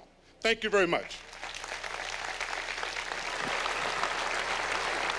Parks Director Robert Stanton delivering a speech which will introduce the First Lady. I now have the great honor and the great privilege, with a great sense of humility, to introduce our very, very special guest, an outstanding American who is a strong and consistent advocate for the rights of children, women, and families throughout her professional life. She has traveled throughout the world, and indeed throughout our country, calling for societies to take responsibility for children and working for human rights, health care, and economic advancement for all women. It has been my personal and professional pleasure to have worked with her over the years in protecting the resources entrusted to the care of the National Park Service. These resources, extending from the South Pacific to Maine, from Alaska to the U.S. Virgin Islands, represent the rich, cultural, diverse heritage of this nation. She has consistently, and with a tremendous energy and hard work, has reinforced the belief that our national parks, our historical sites, our monuments and memorials are special places. Indeed, they are learning places. They are stories of courage and candor, honor and humility, sacrifice, and human struggle for freedom and dignity. These places allow us to face and to be inspired by our collective history, thereby strengthening our unity as a people and as a nation. Ladies and gentlemen, please join me with a warm and hearty welcome for the First Lady, should I say our First Lady, Hillary Rodham Clinton. Mrs. Clinton takes the stage. This is a moment that many in this crowd, which has grown to 18,000 people, have been waiting more than 5 hours to see. Thank you. Thank you all so much.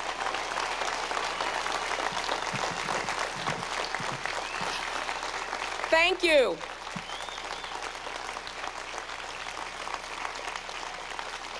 Thank you all very much. Thank you for gathering here in such numbers for this important celebration. I want to thank Governor Pataki and Congresswoman Slaughter and all the elected officials who are here with us today. I want to thank Mary Ann and her committee for helping to organize such a great celebration. I want to thank Bob Stanton and the entire Park Service staff for doing such an excellent job with the historic site.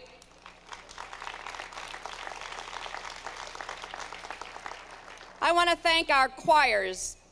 I thought the choirs really added, and I want to thank our singers, whom we've already heard from and will hear from, because this is a celebration, and we need to think about it in such terms. But for a moment, I would like you to take your minds back 150 years.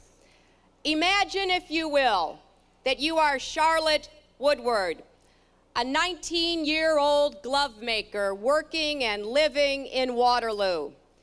Every day, you sit for hours sewing gloves together, working for small wages you cannot even keep, with no hope of going on in school or owning property, knowing that if you marry, your children and even the clothes on your body will belong to your husband.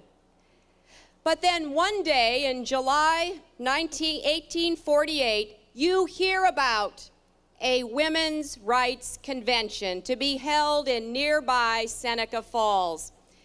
It's a convention to discuss the social, civil, and religious conditions and rights of women. You run from house to house and you find other women who have heard the same news. Some are excited, others are amused or even shocked. And a few agree to come with you for at least the first day. When that day comes, July 19, 1848, you leave early in the morning in your horse-drawn wagon. You fear that no one else will come. And at first, the road is empty, except for you and your neighbors.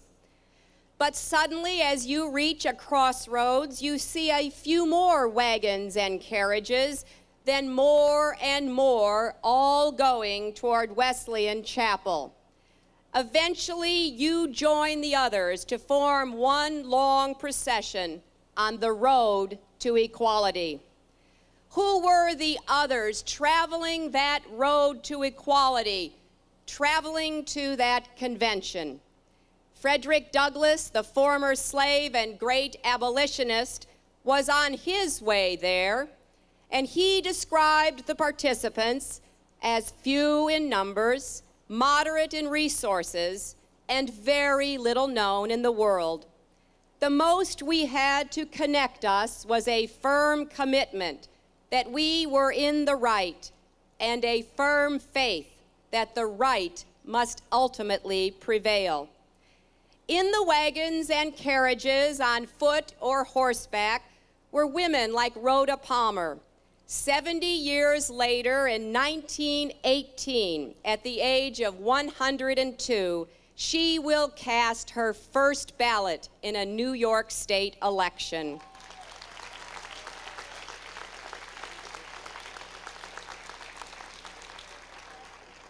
Also traveling down that road to equality was Susan Quinn, who at 15 will become the youngest signer of the Declaration of Sentiments. Catherine Fish Stebbins, a veteran of activism, starting when she was only 12, going door to door collecting anti-slavery petitions. She also, by the way, kept an anti-tobacco pledge on the parlor table and asked all her young male friends to sign up.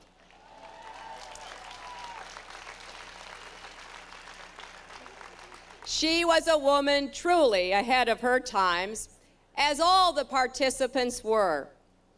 I often wonder, when reflecting back on the Seneca Falls Convention, who of us, men and women, would have left our homes, our families, our work to make that journey 150 years ago. Think about the incredible courage it must have taken to join that procession. Ordinary men and women, mothers and fathers, sisters and brothers, husbands and wives, friends and neighbors.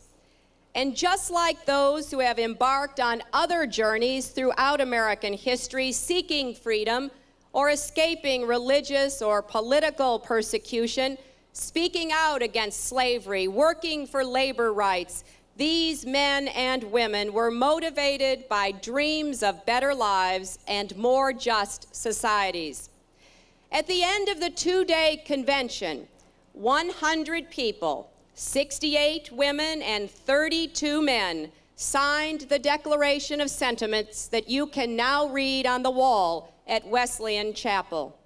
Among the signers were some of the names we remember today: Elizabeth Cady Stanton and Lucretia Mott, Martha Wright and Frederick Douglass, and young Charlotte Woodward.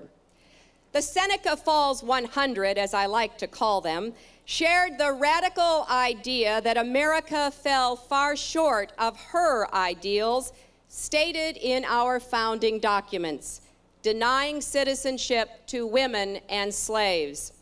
Elizabeth Cady Stanton, who is frequently credited with originating the idea for the convention, knew that women were not only denied legal citizenship, but that society's cultural values and social structures conspired to assign women only one occupation and role, that of wife and mother. Now, of course, the reality was always far different. Women have always worked, and worked both in the home and outside the home for as long as history can record.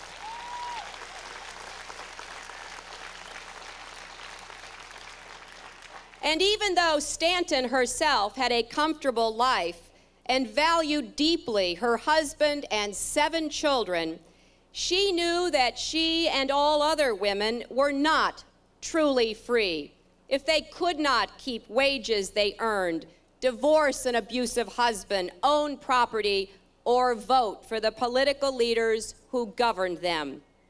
Stanton was inspired, along with the others who met, to rewrite our Declaration of Independence, and they boldly asserted, "We hold these truths to be self-evident, that all men and women are created equal."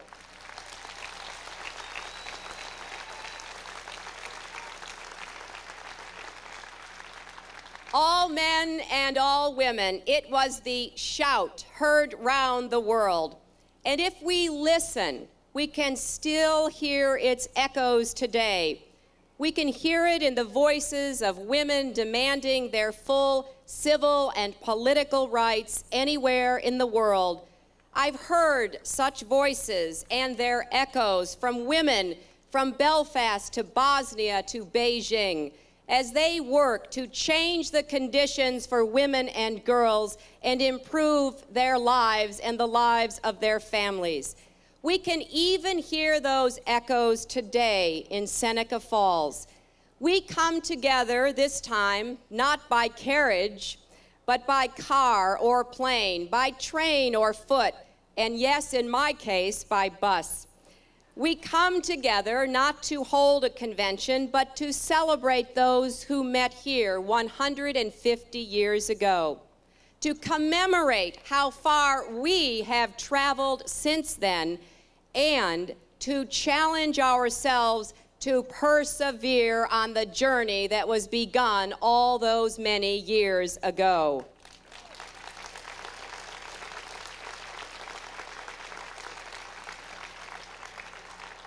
We are, as one can see looking around this great crowd, men and women, old and young, different races, different backgrounds.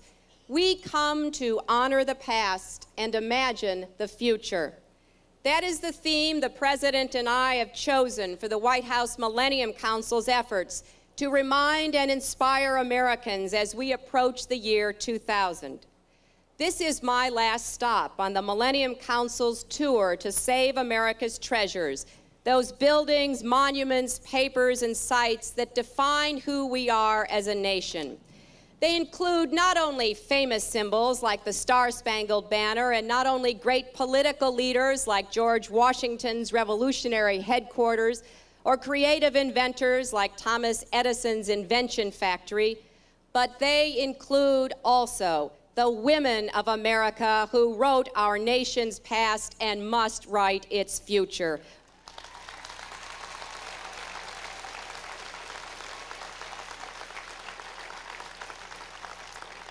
Women like the ones we honor here. And in fact, at the end of my tour yesterday, I learned that I was following literally in the footsteps of one of them, Lucretia Mott, who on her way to Seneca Falls stopped in Auburn to visit former slaves and went on to the Seneca Nation to meet with clan mothers, as I did.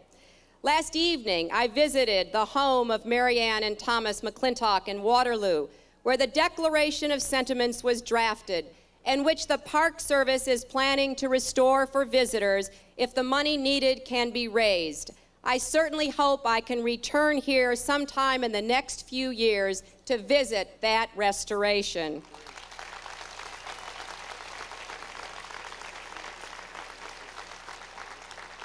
Because we must tell and retell, learn and relearn these women's stories, and we must make it our personal mission in our everyday lives to pass these stories on to our daughters and sons. Because we must not ever forget that the rights and opportunities we enjoy as women today were not just bestowed upon us by some benevolent ruler. They were fought for, agonized over, marched for, jailed for, and even died for by brave and persistent women and men who came before us.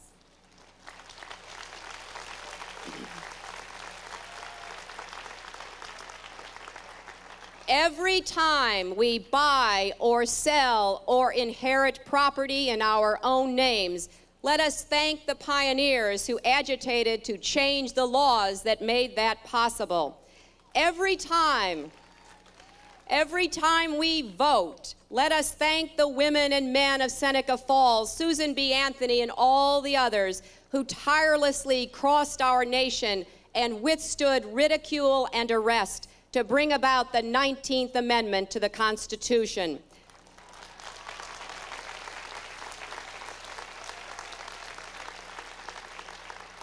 Every time we enter an occupation or profession of our own choosing and receive a paycheck that reflects earnings equal to a male colleague's, let us thank the Declaration signers and women like Kate Mullaney, whose house I visited yesterday in Troy, New York, the organizer of the first successful women's labor union, which won a strike in 1864 that put women's salaries on a par with men's.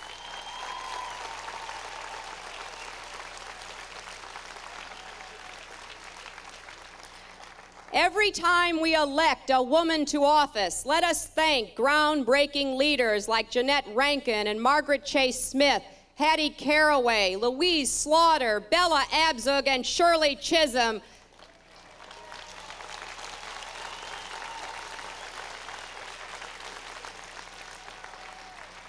of whom proved that a woman's place is truly in the House and in the Senate and one day in the White House as well.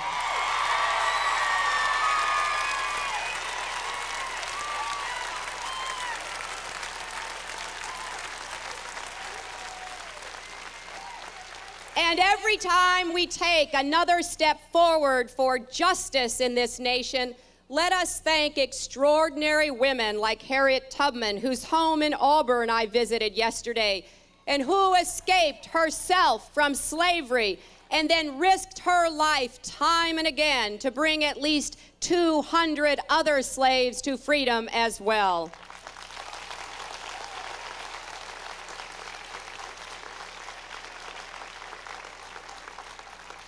Harriet Tubman's rule for all of her Underground Railroad missions was to keep going.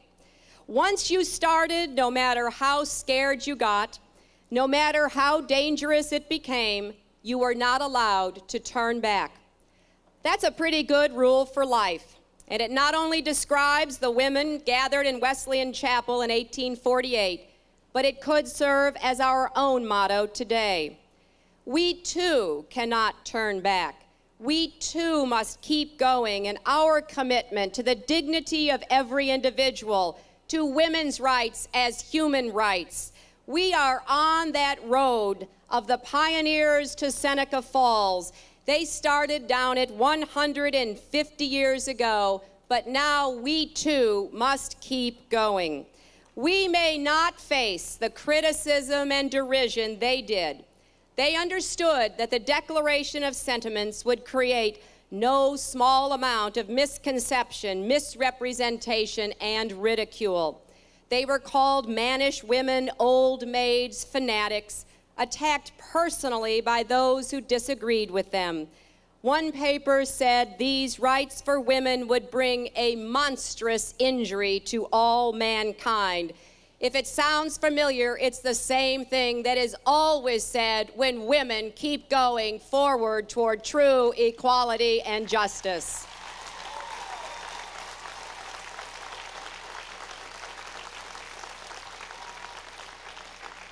Those who came here also understood that the convention and the declaration were only first steps down that road. What matters most is what happens when everyone packs up and goes back to their families and communities. What matters is whether sentiments and resolutions once made are fulfilled or forgotten. The Seneca Falls 100 pledged themselves to petition, enlist the pulpit, and use every instrumentality within our power to effect our object. And they did. But they also knew they were not acting primarily for themselves. They knew they probably would not even see some of the changes they advocated in their own lifetimes. In fact, only Charlotte Woodward lived long enough to see American women finally win the right to vote. Those who signed that declaration were doing it for the girls and women, for us, those of us of the 20th century. Elizabeth Cady Stanton wrote a letter to her daughters later in life, enclosing a special gift and explaining why. Dear Maggie and Hattie, this is my first speech, she wrote. It contains all I knew at that time. I give this manuscript to my precious daughters in the hope that they will finish the work I have begun. And they have. Her daughter, Harriet Blatch, was the chief strategist of the suffrage movement in New York. Harriet's daughter, Nora Barney, was one of the first women to be a civil engineer. Nora's daughter, Rhoda Jenkins, became an architect. Rhoda's daughter, Colleen Jenkins Salin, is an elected official in Greenwich, Connecticut. And her daughter, Elizabeth, is a 13-year-old who wrote about the 6 generations of Stantons in a book called 33 Things Every Girl Should Know.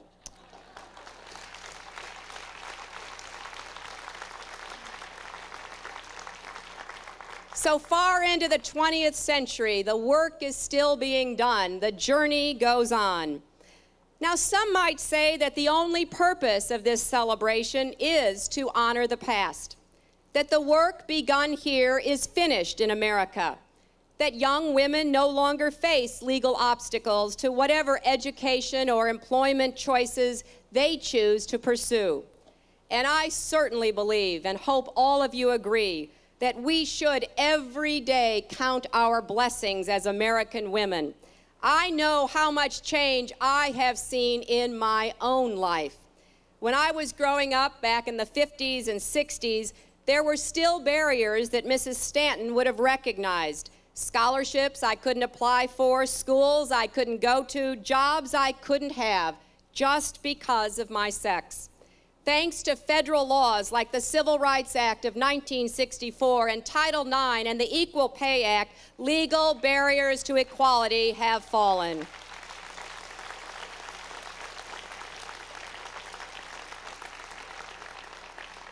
But if all we do is honor the past, then I believe we will miss the central point of the Declaration of Sentiments, which was, above all, a document about the future. The drafters of the Declaration imagined a different future for women and men in a society based on equality and mutual respect. It falls to every generation to imagine the future, and it is our task to do so now. We know that just as the women 150 years ago knew that what we imagine will be principally for our daughters and sons in the 21st century, because the work of the Seneca Falls Convention, just like the work of our nation itself, is never finished so long as there remain gaps between our ideals and reality. That is one of the great joys and beauties of the American experiment, that we are always striving to build and move toward a more perfect union, that we on every occasion in the past continue to ask ourselves what more can we do to keep faith with our founding ideals and translate them into reality. So what kind of future can we imagine together? If we finish the work begun here, then no American should ever again face discrimination on the basis of gender, race, or sexual orientation anywhere in our country.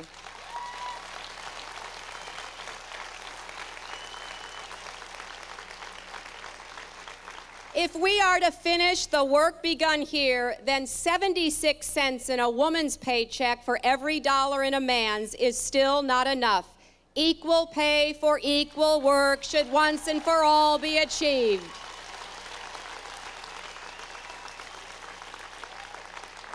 If we are to finish the work begun here, then families need more help to balance their responsibilities at work and at home. In a letter to Susan B. Anthony, Elizabeth Cady Stanton writes, "Come here and I will do what I can to help you with your address if you will hold the baby and make the puddings." Even then, women knew we had to have help with childcare, and all families should have access to safe, affordable, quality childcare.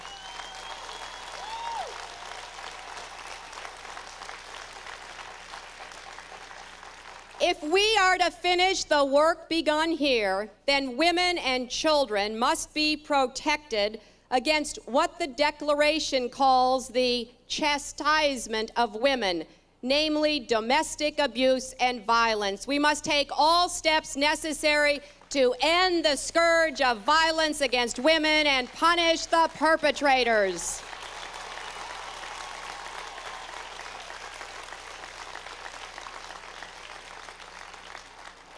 And our country must join the rest of the world, as so eloquently Secretary Albright called for on Saturday night here in Seneca Falls, join the rest of the world and ratify the Convention on the Elimination of Discrimination Against Women.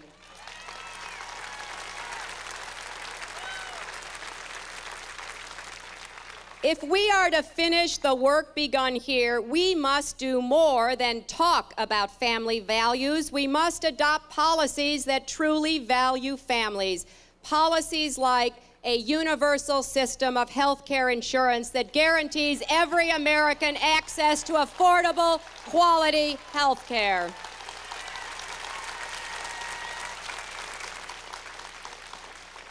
policies like taking all steps necessary to keep guns out of the hands of children and criminals. Policies like doing all that is necessary at all levels of our society to ensure high-quality public education for every boy or girl, no matter where that child lives.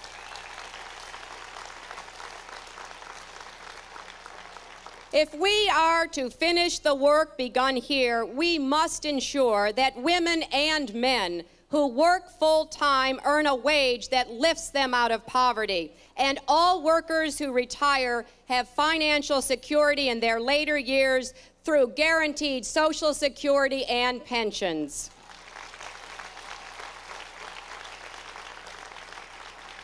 If we are to finish the work begun here, we must be vigilant against the messages of a media-driven consumer culture that convinces our sons and daughters that what brand of sneakers they wear or cosmetics they use is more important than what they think, feel, know, or do.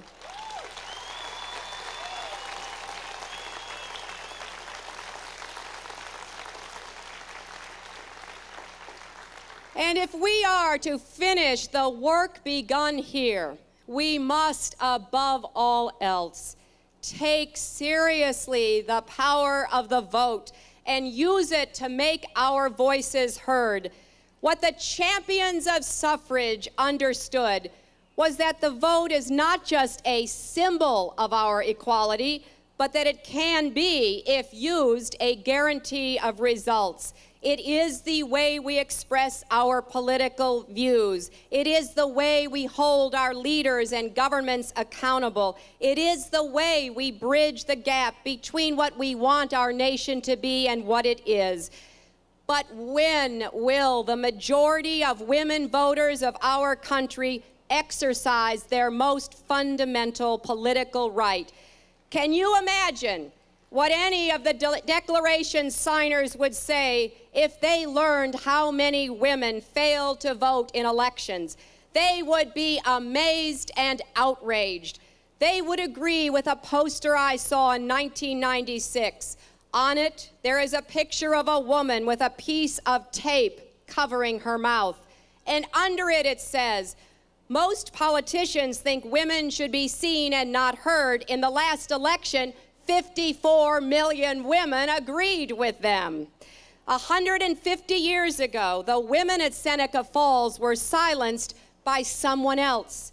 Today, women, we silence ourselves. We have a choice. We have a voice. And if we are going to finish the work begun here, we must exercise our right to vote in every election we are eligible to vote in.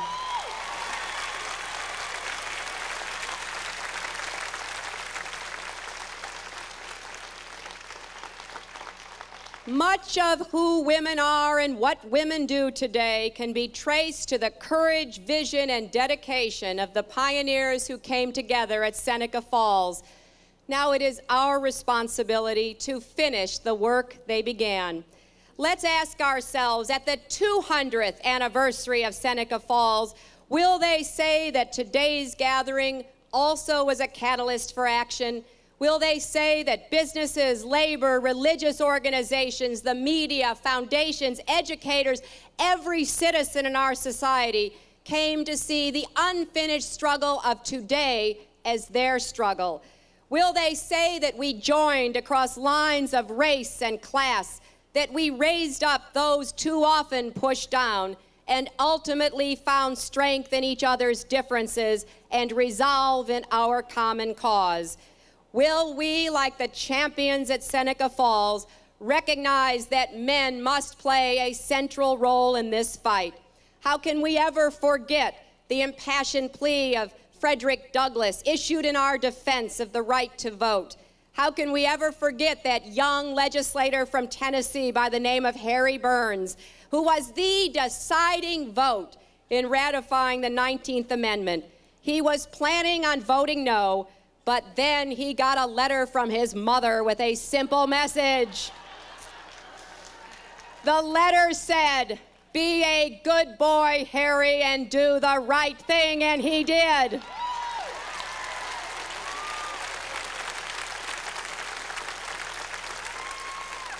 Tennessee became the last state to ratify, proving that you can never, ever overestimate the power of one person to alter the course of history, or the power of a little motherly advice. Will we look back and see that we have finally joined the rest of the advanced economies by creating systems of education, employment, childcare, and health care that support and strengthen families and give all women real choices in their lives? At the 200th anniversary celebration, will they say that women today supported each other in the choices we make? Will we admit once and for all there is no single cookie-cutter model for being a successful and fulfilled woman today? That we have so many choices. We can choose full-time motherhood or no family at all, or like most of us, seek to strike a balance between our family and our work, always trying to do what is right in our lives. Will we leave our children a world where it is self-evident that all men and women, boys and girls are created equal? These are some of the questions we can ask ourselves that will help us imagine a future that keeps faith with the sentiments expressed here in 1848. The future, like the past and the present, will not and cannot be perfect. Our daughters and granddaughters will face new challenges which we today cannot even imagine. But each of us can help prepare for that future by doing what we can to speak out for justice and equality, for women's rights and human rights, to be on the right side of history, no matter the risk or cost, knowing that eventually the sentiments we express and the causes we advocate will succeed because they are rooted in the conviction that all people are entitled by their Creator and by the promise of America to the freedom, rights, responsibilities, and opportunities of full citizenship. That is what I imagine for the future. I invite you to imagine with me and then to work together to make that future a reality. Thank you all very much. Rodham Clinton giving a rousing speech touching on a number of themes of the Clinton administration, especially the First Lady has championed health care, child care, protection of women from abusive situations, equal pay for equal work, and is certainly receiving a rousing standing ovation. And calling very strongly and emotionally on women to vote, referring to low voter turnout in the nation, saying that in fact a woman's place is in the White House someday. Thank you for your dedication to this ongoing movement. You remind us with your tour of heritage places that the power of place is mighty indeed, that the opportunity to see where our foremothers lived and worked and created and rebelled is to be cherished. And just in case any of you are wondering, what difference does it really make if the First Lady goes to Auburn or to Waterloo? I talked to someone who was with her and said the minute she walked in, she lit up the place.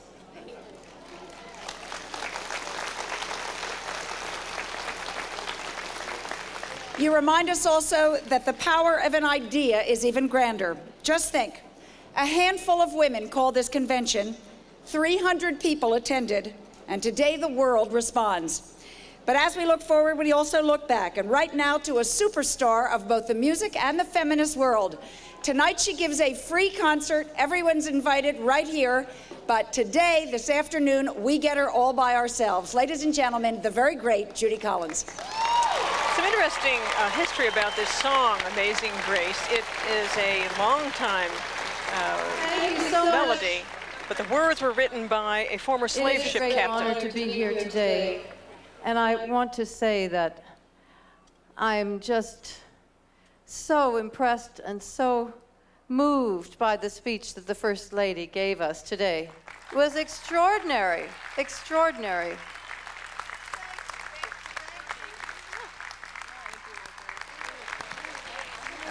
this, well, we'll let Judy Collins This is a woman sing. who has done so much for all of us personally and for this country and for the world.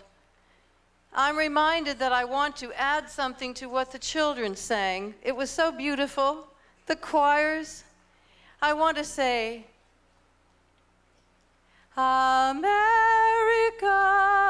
America, God shed all grace on thee, and crown thy good with brother and sisterhood, from sea to shining sea.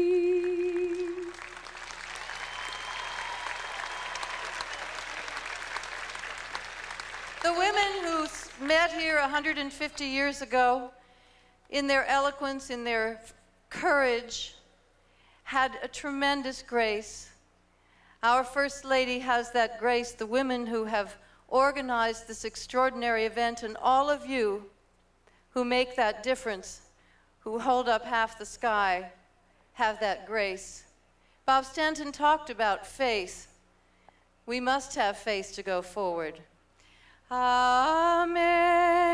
Amazing grace, how sweet the sound that saved a wretch like me. I once was lost, but now I'm found. Was blind, but now I see. I'd love to have you join me and sing the harmony or the melody or another song. You know, it's the spirit that counts. Please. Amazing grace, how sweet the sound that saved a wretch like me. I once was lost, but now I'm found. Was blind, but now I see. Through many dangers, toils and snares, we have already come. 'Twas grace that brought us safe thus far, and grace will lead us home. Amazing grace. Amazing grace, how sweet the sound that saved a wretch like me.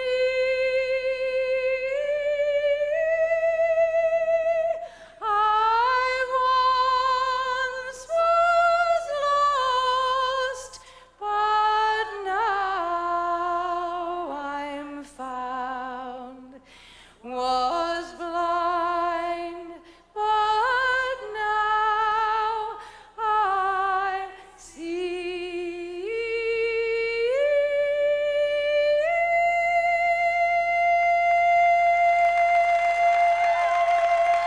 God bless you all.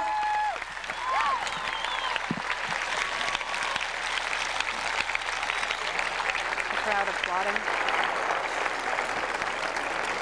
And we have just heard Judy Collins sing probably one of her signature songs, Amazing Grace. It is a melody that has been around Amazing for several Judy. hundred Thank you years. very, very It was much. actually, the words that we just heard were actually written by a former slave captain who abandoned carrying human cargo when he thought about the plight of the slaves and wrote the words to the Amazing Grace.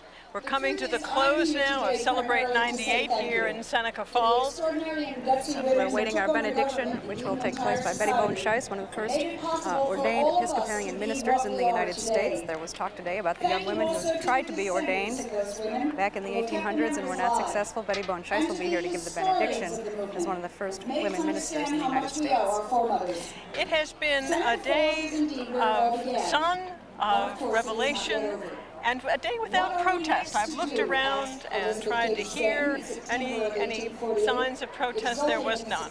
Women and men here were here in unity for celebration of the 150th anniversary of women's rights.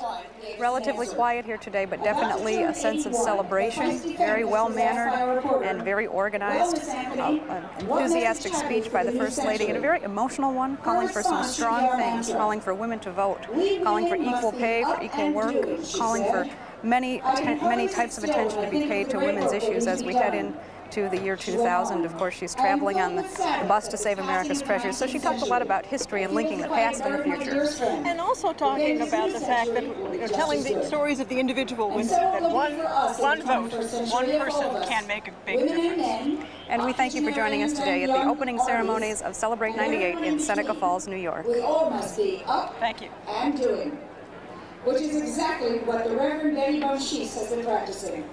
One of the first women ordained in Episcopal priests in the United States, she will deliver the benediction.